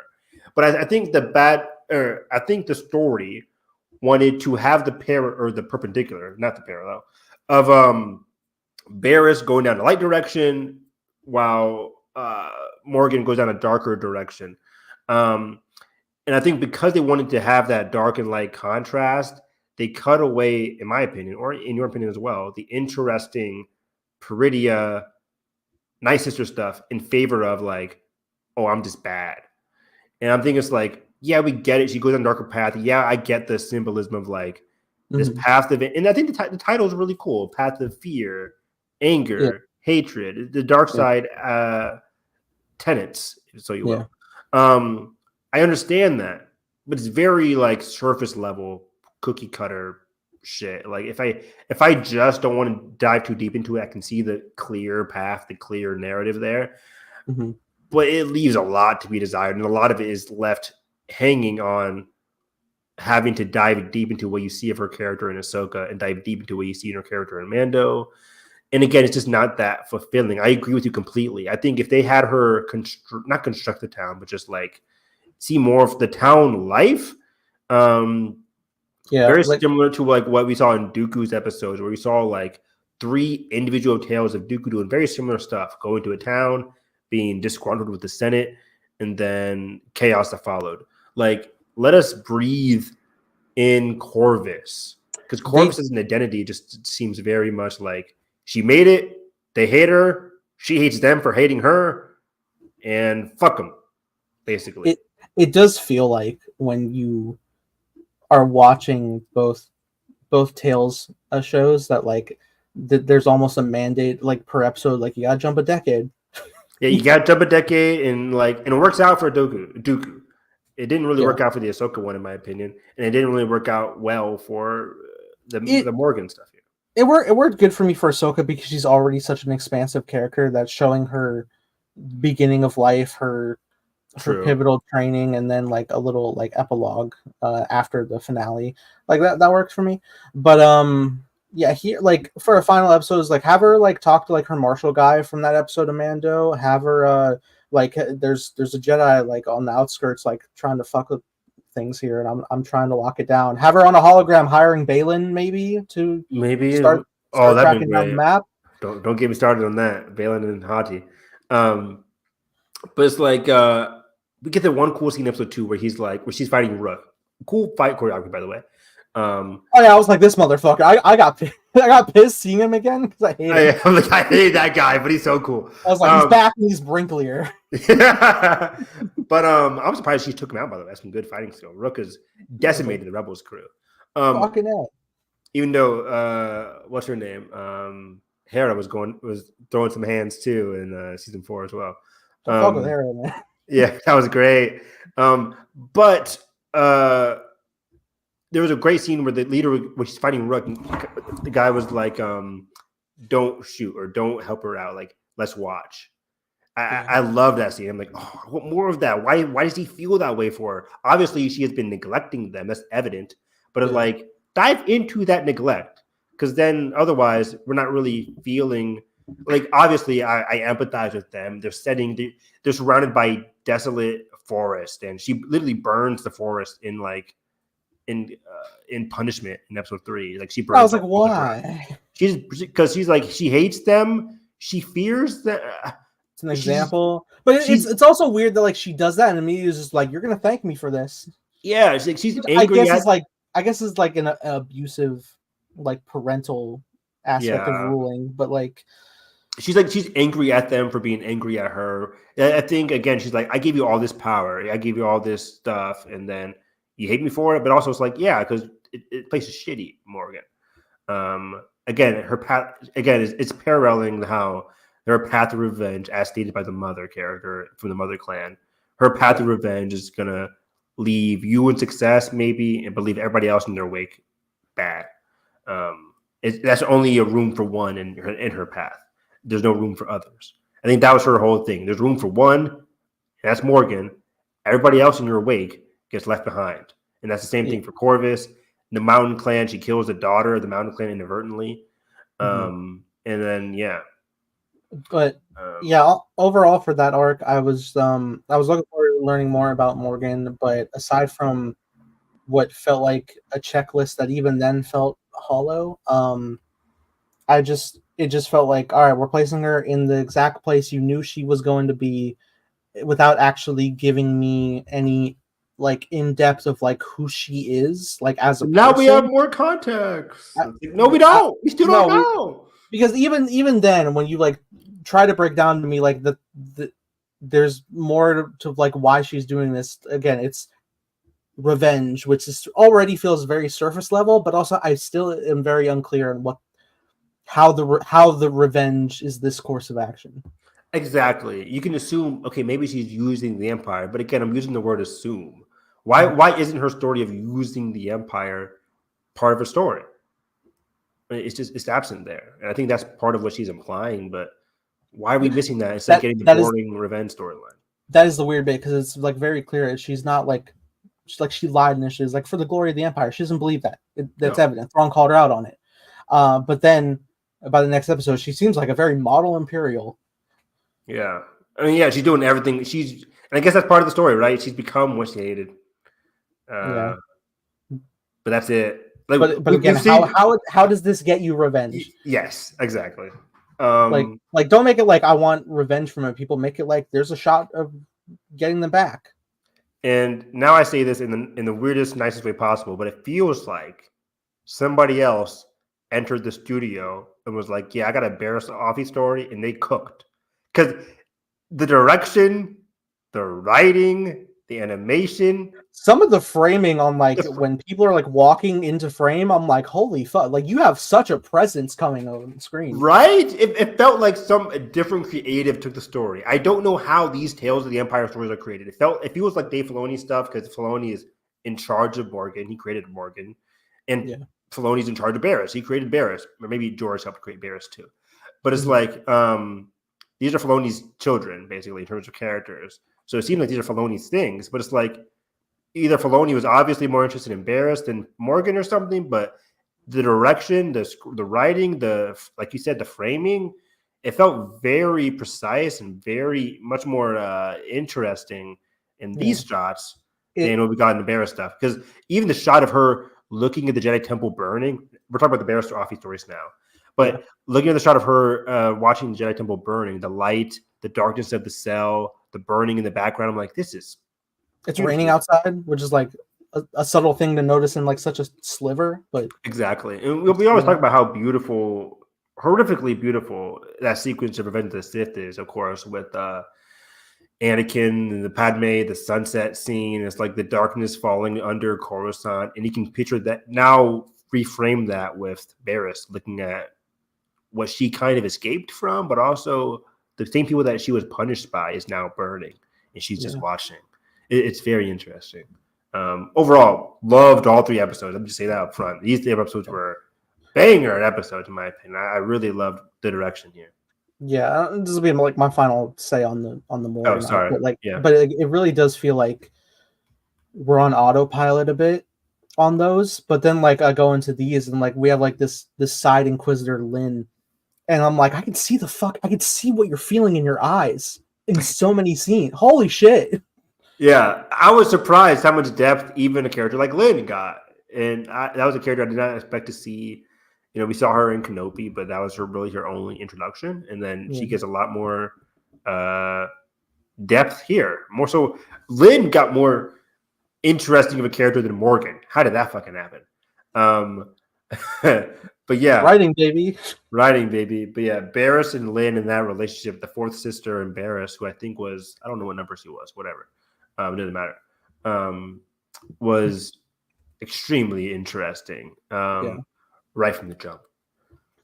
So yeah, I love the journey of the first episode. Basically, just pivoting like, hey, you were right all along about the Jedi. They are treasonous. You showed promise. Let me bring you in on this thing. And immediately we're face to face with the Grand Inquisitor. Jason Isaacs back. Jason Isaacs. He sounded different to me. I didn't know Jason Isaacs. Did you think Jason Isaacs was doing a different thing because of a different timeline, or was he trying to sound younger or different? What do you think? I presume that maybe he's just a tad older. That could be it. Oh, I'm an idiot. Yeah, you're right. I don't know, because it's been 10 years since. Yeah, because he's like what only the first season of Rebels, so it's like 2015, 14, 15. Right. Rebels started in 2014. Voice recording was probably 2013 or 2012. He did come back for like that one Vision episode for Kanan. Yes, yeah, you're right. So that was like 2016 though. Yeah, so like 2016 roughly. So yeah, it's literally been like 9 years since he's voiced 8 years since he voiced his character. So yeah, that's a good point. Yeah, people's voices, they change. But it still sounded good. It's still very good. You can feel that presence. You can feel that authority from the Grand Inquisitor there. The throng of Inquisitors. Exactly. So yeah, Barris meets some Padawans here, right? She gets taken to the Inquisitorius, which is in construction. I like that setting there of the in constructed Inquisitorius. What a fascinating setting overall. We've seen it all throughout Jedi Fallen Order. Was his first introduction. Yeah. Jedi Fallen Order, Kenobi, and then now in Tales of the Empire. Just a very interesting, cool complex. Yeah, I always forget that it's like just under Mustafar. What do you mean? Like the planet that the fortress is on is like just like one or two below Mustafar. It's like right next door to the boss. Yeah, it doesn't take long for Vader to get there. Who has like? It's so funny that like they like drop him in the trailer and it's like that's it. Cameo, no line. Oh yeah. I was ready. I was like, you drop some bars. No. Barris, how are you? Funny seeing you here. When I apprehended you. Don't choke on your aspirations, Barris. How's your back? Like after throwing you into the tree. How's your back? How's your legs? All right, get Cutter. Yeah. Pause. Anyway. Don't be rash. Vader saying don't be rash. Holy hell. But it's interesting that like these two young Padawans, like she knows them. They know each other. But they were like, you were arrested. You're treacherous. Yeah, we have Amar and Dante. Amar doesn't want to wait, and he's like, I'm out of here. I'm too cool for this place. These people are sus. Where's that Embarrassed. Dante? No, that wasn't Dante's the one that waits. Okay. Who also gets killed Okay. by Varys. But Amar, of course, obviously dies. Grand Inquisitor reveals as much. It And was then, an accident. yeah, a tragic accident. He won't be back. He slipped on the floor. We were cleaning, and it was a very new place, and yeah, not great. He slipped. Somebody dropped their saber. Yeah, it just Magic. for some reason went right through his head. I don't know how that happened. Magic. Yes, clumsy. Anyways, Oh. the Grand Inquisitor decides to fight. Is that MCU joke? That was a quote from Electro on No Way Home. Yeah, I didn't mean it. It just sort of autopilot. That's sick. That's somebody who's seen No Way Home 10 times. Where am I now? 13. Disgusting. Well, I mean, since home release, it's been 2 years. I'm at 2. Do you have the Blu-ray? Or you just watch it on Disney Plus? I have a digital copy. It's not on Disney Plus. It's not? Not yet. Where do you watch it then? Is it available anywhere? I own it. Oh. No, like where do people in general watch No Way Home? They probably own it. How do those sales do? Oh yeah, it's nowhere. Interesting. Anyways, Barrett's fights the Grand Inquisitor, and I like this line where he says, like, "You're too predictable. The Jedi style makes you too predictable." And then I like how that line gets reversed at the end of episode 3. Yeah. But yeah, she thinks he's too predictable, and then it forces her to use the dark side against him. Yep. That's great stuff. I like seeing this come to fruition, and then it gets to the point where it's like, oh, unfortunately, we only have one slot. So, boom. But I love stories like this when people are pinned against each other like that. It's dark, it's horrifying, but and they were like, you could choose not to fight, and you both die. And then the lasers comes in. It's like, well, you're not really giving us a choice here, are you? And she force chokes Dante. Well, this was interesting because initially she's like, we don't have to do this. They're not actually going to kill us. And he's like, nah, you saw what they did to our boy. Waste no chances. Yeah. So she tried for a second, but then being forced to then live by force choking him is like, oh shit, there we go. And yeah, she goes even darker. She kills somebody. I think I heard his neck snap. I was like, oh fuck. Oh yeah. This whole short was pretty brutal. Like, we didn't mention it, but like the Grievous stuff was very dark. Like, it felt way more brutal than what we saw in the Clone Wars. Just a very dark massacre. But yeah, so episode 2 starts. I don't have the title name here. Oh, it's called Realization. Yeah. Realization. So Barris and the fourth sister, who we know is Lynn, goes to this desolate village looking for Jedi. And this is where we get interesting here, because I think Jedi, Barris, and the Fourth Inquisitor are totally different mindsets about this. They're both looking for a Jedi. I think Barris of the mindset of, yeah, Jedi need to go, but nobody needs to die in our wake. Very opposed to Morgan, who's just like, in her first series of episodes, revenge at any cost, no matter what. And Lynn, they go to the village.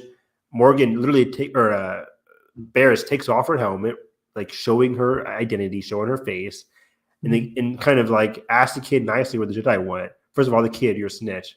Second of all, but tells her in confidence, and because Barris is, a kind person, that the Jedi kindness, and she meant it. She was like, it would be better for everyone if you tell me, and I think she believed that for sure. Like, 100%. All right, we got what we need. We'll get out of here. And immediately she's like, sister, the mountains. Yeah. But let's go. Let's leave. And Lynn turns around to the first guy and she's like, you gave me your word. You lied to me. And this is one of the more brutal things we've seen in quite some time here. Just no defenses from the other people. And it wasn't just the one guy that talked. It was everybody. Took out everybody. Just imagine if you're the kid, dude. Imagine if you're the kid. This probably would have happened anyways, But man, if I'm the kid, I'm watching this. I'm like, that was just so horrifying. Like, did I do this? But no, it was Lynn. Just kills everybody, and this really petrifies Barris. Yeah. But they make their way to the mountain, and that's when we get what I like to call a delicious crossroads of destiny. One of my favorite episodes of Avatar. And we get it here, where they get to the mountain and My they fight. nephew's watching Avatar right now. What? My nephew's watching Avatar right now. That's awesome. Where's they on? Appa's missing. Oh! Yeah. Good shit. So, where's my bye son? Where's Appa? Where's my bison? My bison. You ever seen that meme? No. Like looking for my when I can't find my my gay child, and it's like, where's my bye son? That's hilarious. So nice meme supplement. Anyway. Good old mid 2000s meme. Right. But yeah, Lynn wipes him out. They get to the mountains, crossroad destiny for Barris, as she can continue killing Jedi. Continue killing Jedi, ruining everyone and everything in her wake, or, as I wrote down here, she can continue what she thought the Jedi were removed from. She thought the Jedi were removed from the protection of light and life, as they keep on saying in the High Republic era. The protection of light and life, Barris literally went against the Jedi in the Clone Wars because she thought they were removed from that way.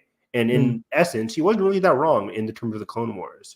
All the war and the damage that they brought about. Of course, she went about that in a totally wrong way, obviously. But Barris, I don't really want to frame your best friends or kill people, lots of people. Not great. But Barris. Sorry, that's remembering that scene where Anakin interrogates her in her room, just like, yeah, so baller. Something's not adding up. Something's scary. Lightsaber comes in, 6 foot tall, Anakin Skywalker. It's like a gulp. Yeah. Holy shit. He just lumbers into the room. And Barris is like, he ain't on the dark side yet, but it's in him. And if I saw Anakin in a dark alley, not great, Bob. Ventress did.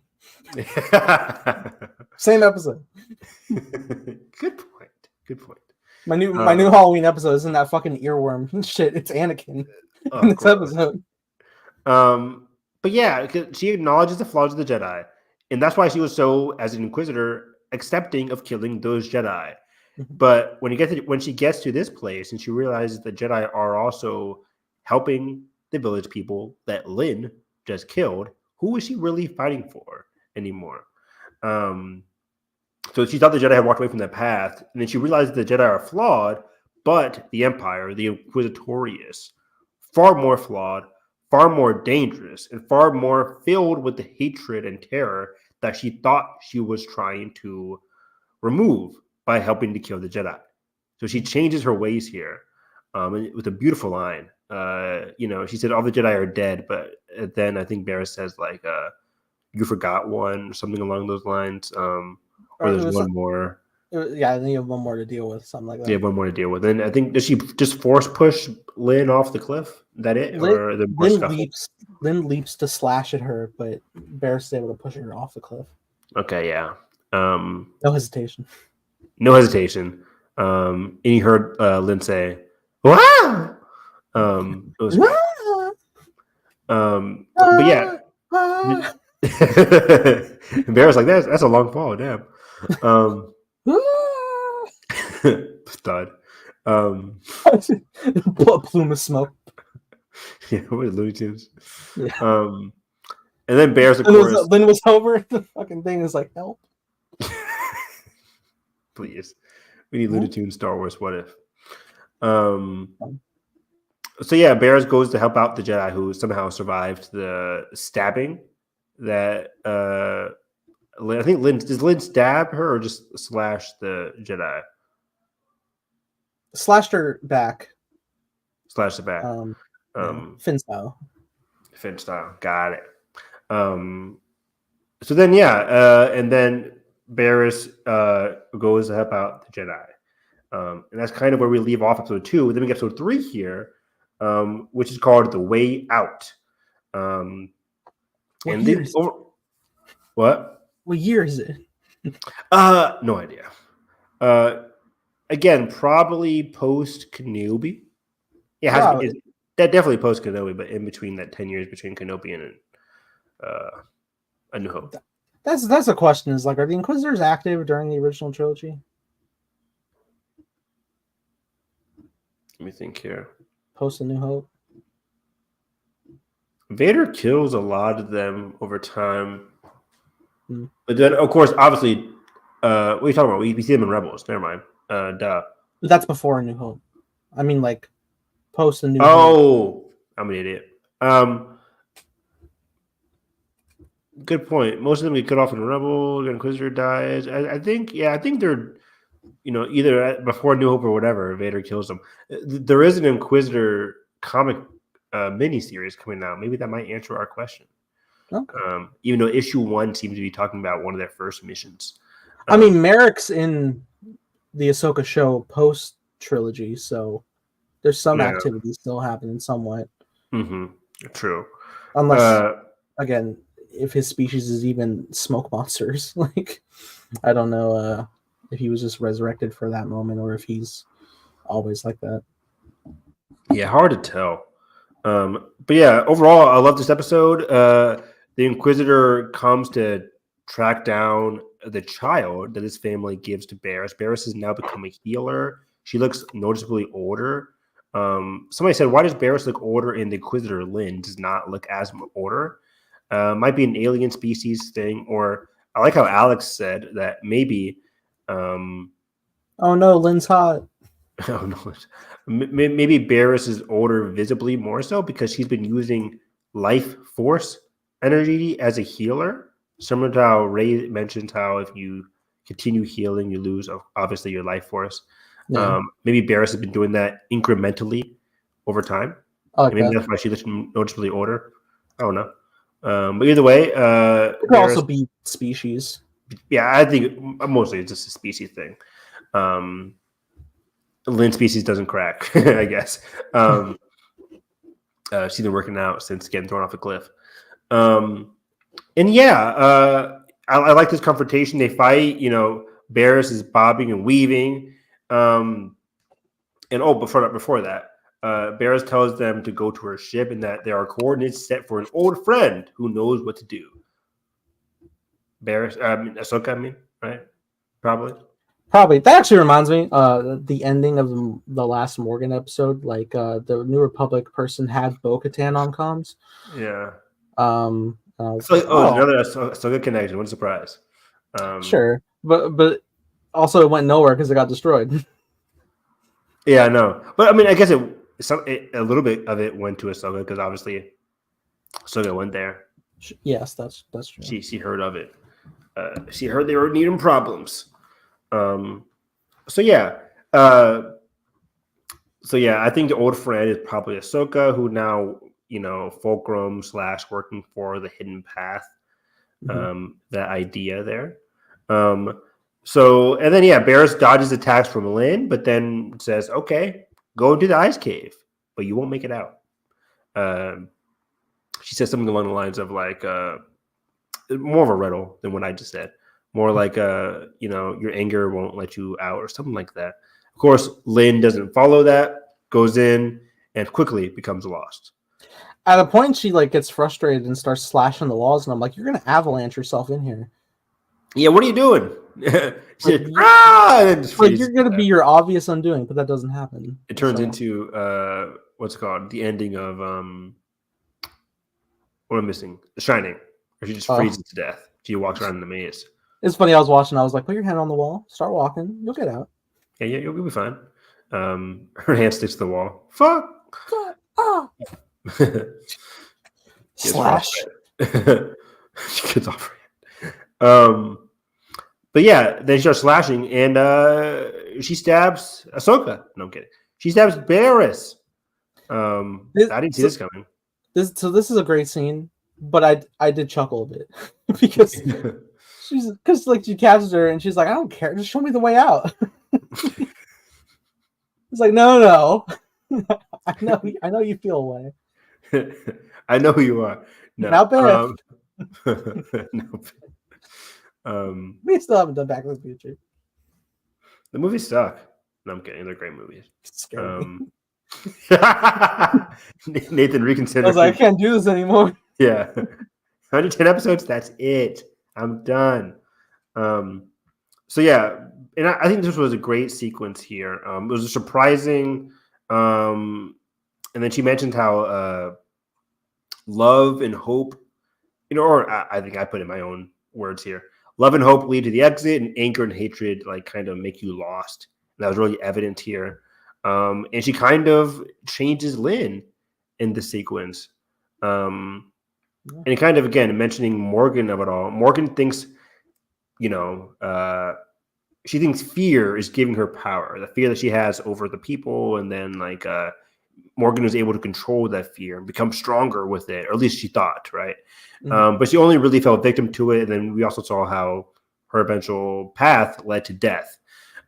Meanwhile, Lynn, choosing to overcome that fear and belief in like love and hope, all that kind of stuff, leads to a better, prosperous life. And she really convinces Lynn in this sequence. It's a little short, but I like that, she gets through to Lynn in the sequence. Yeah. She understood her.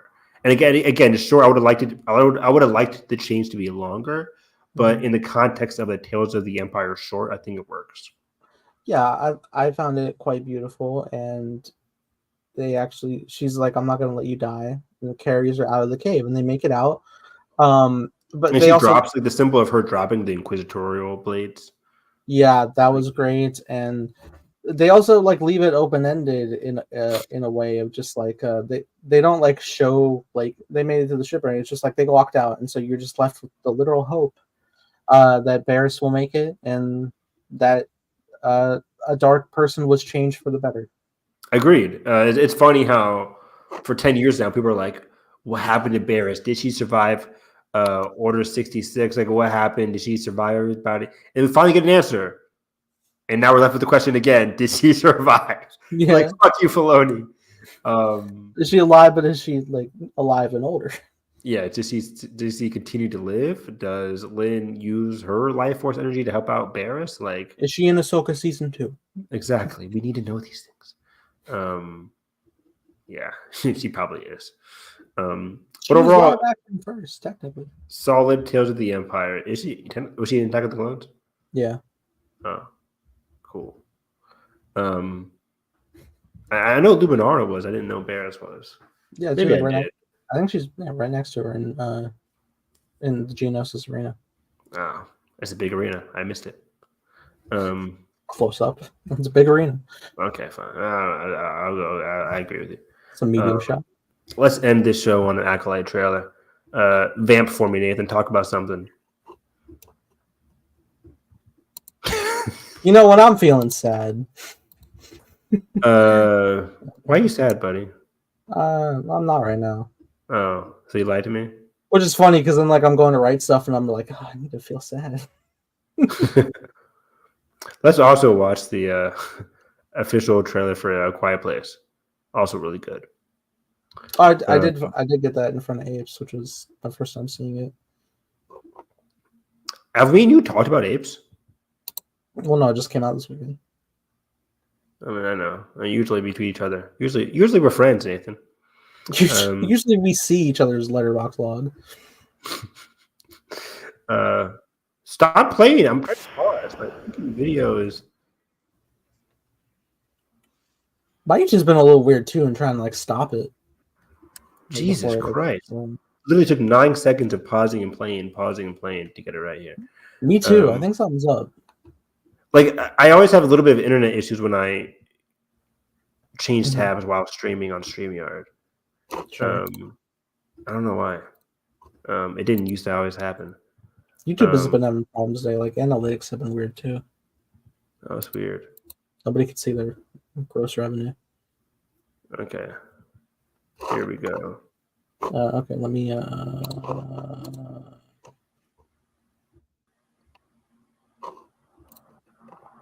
How does it look? Have you already watched? Oh, you said you have not watched this, right? I haven't seen this trailer. No. Okay, I was gonna go straight to breakdown mode, but alas, we'll watch it. Okay, so here we go. The Acolyte official trailer from 9 days ago. This also came out on May 4th, my birthday. They literally said, "Hi, birthday, Evan," and tweeted this out. It was really cool. You remember though, like when pages were like you like a tweet and it's like, all right, you've reminders are set. We'll let you know every week when a new episode drops. Yeah, whatever happened to that? 3 a.m. 3 a.m. happened. I think they confirmed this is a 9 p.m. show. By the way, I think we talked about that. Oh, please. I hope so. Anyways, here we go. Last night, a Jedi was murdered. That was definitely. I'm already in. No, I'm sorry. But I think this was. What happens next? I think this was a Trinity. By the way, I'm telling you, I think she dies early. You think Trinity dies? No, they're not gonna waste Carrie and Moss like that. The Jedi Oh, the temple. justify their galactic dominance Galactic dominance. in the name of It's peace. a good looking show, dude. Is a lie. The piece of light. That's dark side right there. She makes it. It's fine. Jedi are being hunted. Extended from the first sequence. What is happening in that scene there? That's crazy. She was my Oh, I love this. something Whoa, like- we see her with the Cool. those witches. Be the one to bring her in. Shit. Oh, that's so cool. Whew. That's a Lego set. Small part of a larger plan. What were those witches up to? What's up with this black guy? Our shift Oh, to tip the scales. What's happening here? Octo? What a great shot. Face the past. Nice. This got some scope to it. Yeah, a lot of locations. Destiny is not decided for you by an anonymous force. Ooh. If you want to Ooh. pull the thread, Oh my god. everything, and pull it.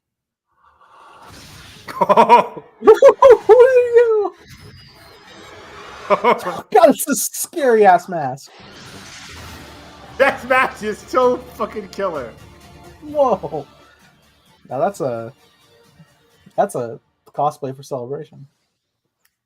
Oh my god, right? Like next year we're gonna see tons and tons and tons of Dr. that. Teeth. Dr. Teeth. So much to dive into there. I mean, not a lot. It's a minute and 50 seconds, but certain things like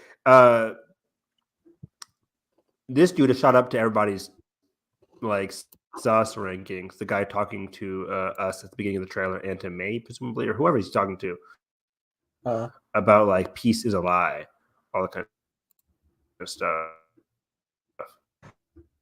Justify their galactic dominance Jedi just find the galactic in the name dominance of peace. in the name of peace. Put this down a little bit. Shouldn't mute the audio. There you go. Okay, Dad, I know how to do this. All right. Hey, I like Spider-Man. Thank you. So yeah, this guy says in the name of peace. And then he says later on in the trailer, peace is a lie.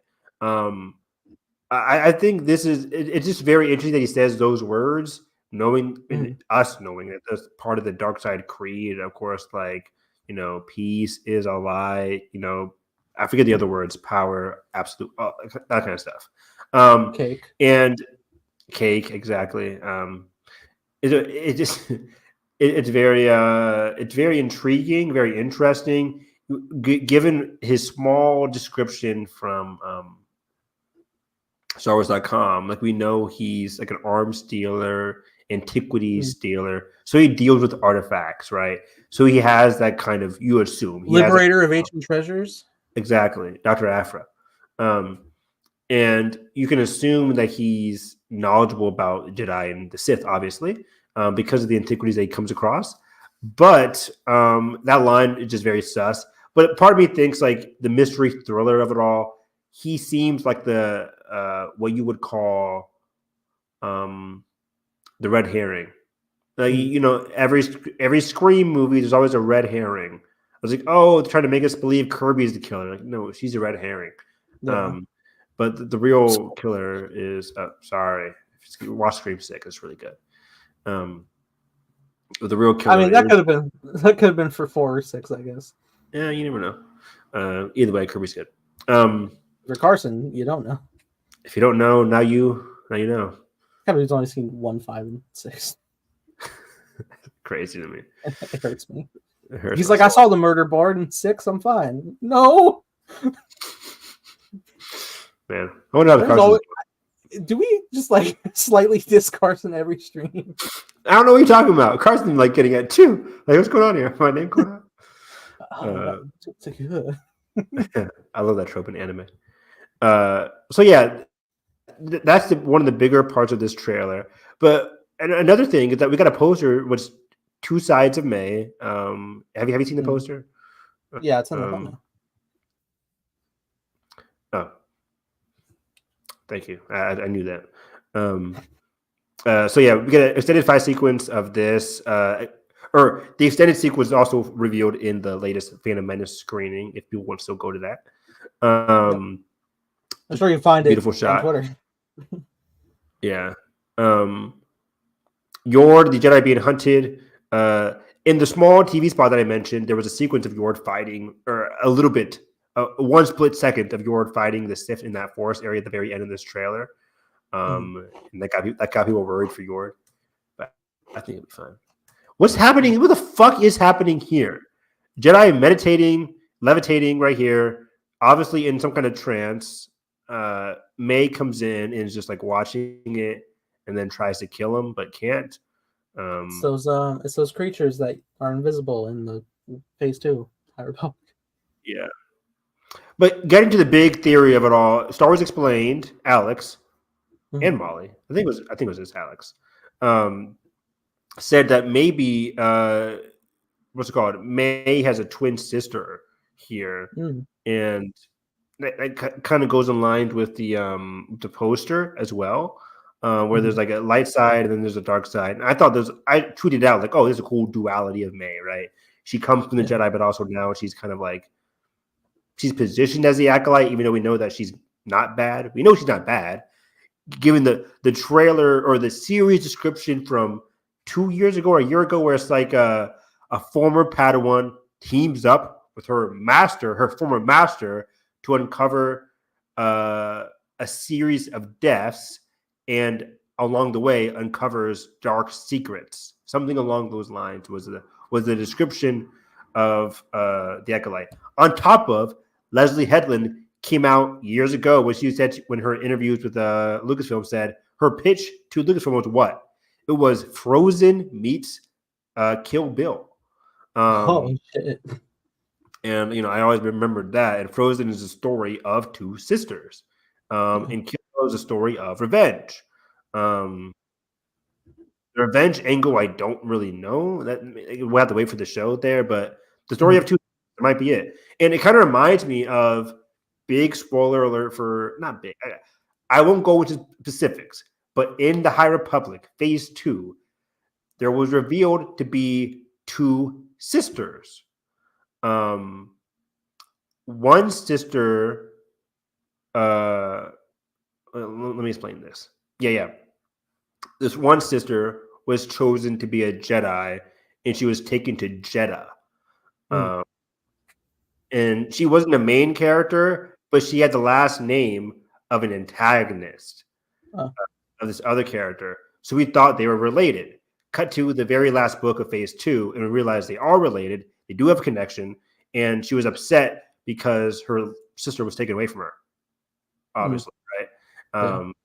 And I wonder if that's the case here. He comes into this coven, sees that May is strong with the Force, and takes her, and the little sister's upset.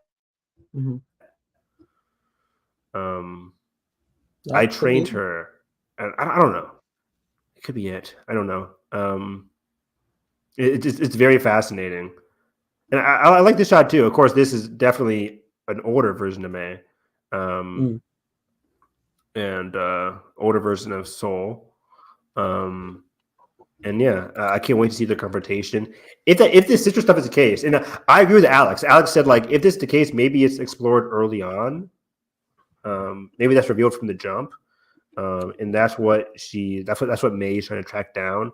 But I don't know if it is a twin sister. Is Amanda playing both characters, or like I wonder if it's gonna be that twin of it all. Maybe I don't know. And then Master Vanestra Rowe. Yeah, this coven holds a lot. I can't wait to see what's happening here. Is the coven what's making this random Jedi dude's eyes glaze over? Like, what's happening here? This is crazy. maybe. You can see Kao Naka, by the way, right there. Eunice's character. So I think that's the younger soul. That's Kao Naka, and that's Trinity. We keep saying Trinity. I forget her Jedi name.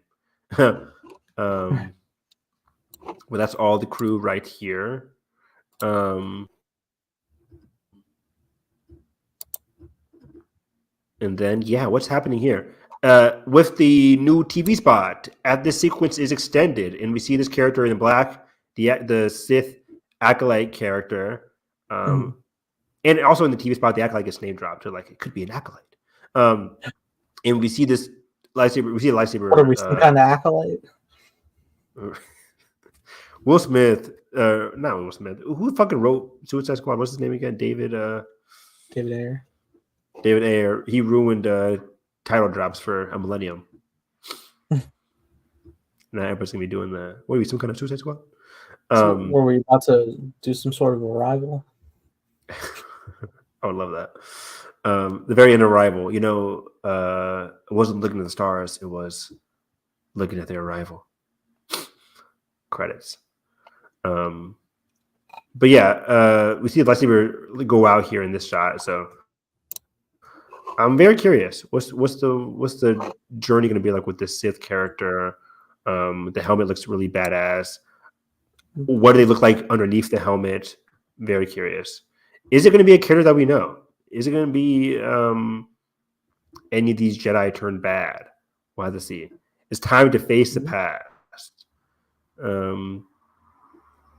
That looks really cool. No one is safe. Let's cut to this. This seems to be an extended shot of all those Jedi. On the last teaser trailer, we saw them over a cliff. So they seem to be following this alien creature on the right, following a Jedi outpost. Something bad happened here because someone was bloody in that shot. Just realized that.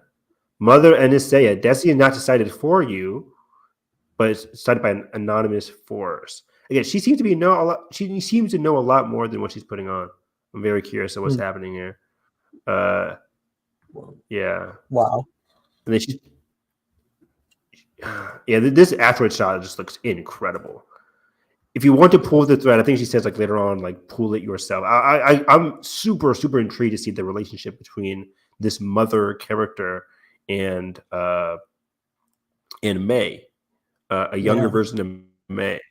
I don't know, Nathan, because it seems like when you're taken by the Jedi Council, you're usually young enough to forget your upbringing, right? Yeah, you would have like the haziest memory. Like Obi-Wan has a vague memory that he might have had a brother, but he really can't be certain of what he looked like. That brings me to this, where it's like May seems a little bit older than that, and I feel like she would remember her upbringing. Like she's having a whole full-on conversation with her.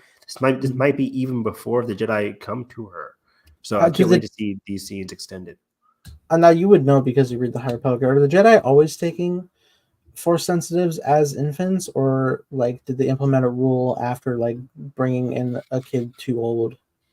No, I mean that's never been part of the High Republic. We never really see that aspect of it, of like taking children like we do in the prequels. But we assume it still happens. Yeah, we like they talk about it in terms of like, yeah, when I got taken when I was very young, I don't remember my past, but I love my family now. That kind of thing. We never see them getting taken. We see them as Padawans and trainees and knights in the stories that we have. But yeah, in the comics and stuff like that, they reminisce. But it's never about like it's like what you said. It's very hazy. So we can assume it's just like the normal practice. Same thing we saw in the prequels. Yeah. So nothing really changes, I would assume. But yeah, I'm just very interesting. I always love like these early upbringing characters and mother characters in general. We just got finished with Tales of the Empire with like the mother character from the Mother Clan or Mother Townsend. Like how these mother characters can really impact their followers or their daughters per se. Yeah. Both of these are trainees of Soul, so that's kind of awkward. Huh. I cannot wait to see. Oh, even in the poster, Daphne Keene's character there who's getting choked, she's at the center of the poster, so she might have a bigger role than what we're thinking here. And then cut Very to the end. Nice. Just badass, extremely badass. So cool. And you know, they chose not to have a fancy saber, but it doesn't really matter when you have a fancy mask. That's true. What are He you? had the mask of a demon. Baka. Fucking teeth. It's so cool. Knights of Ren, take notes. Honestly, yeah.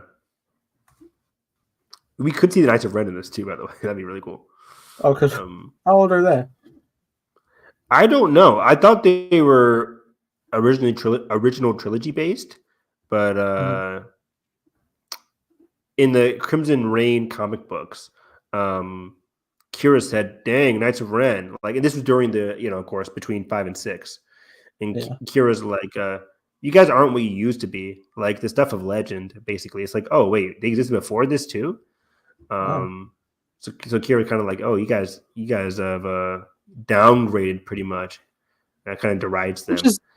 Which is so funny because like I've only really been exposed to them outside of the movies in the Rise of Kylo Ren comic, and I'm like, these look like fucking biker punks. Like, right?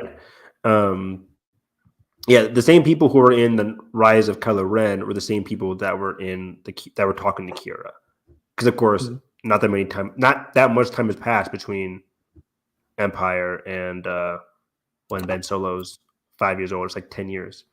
yeah. So same group there. But yeah, Knights of Ren could exist in the High Republic. Could be a thing there. But yeah, lots of theories going around. Twin sisters, Force theories, thrillers, craziness.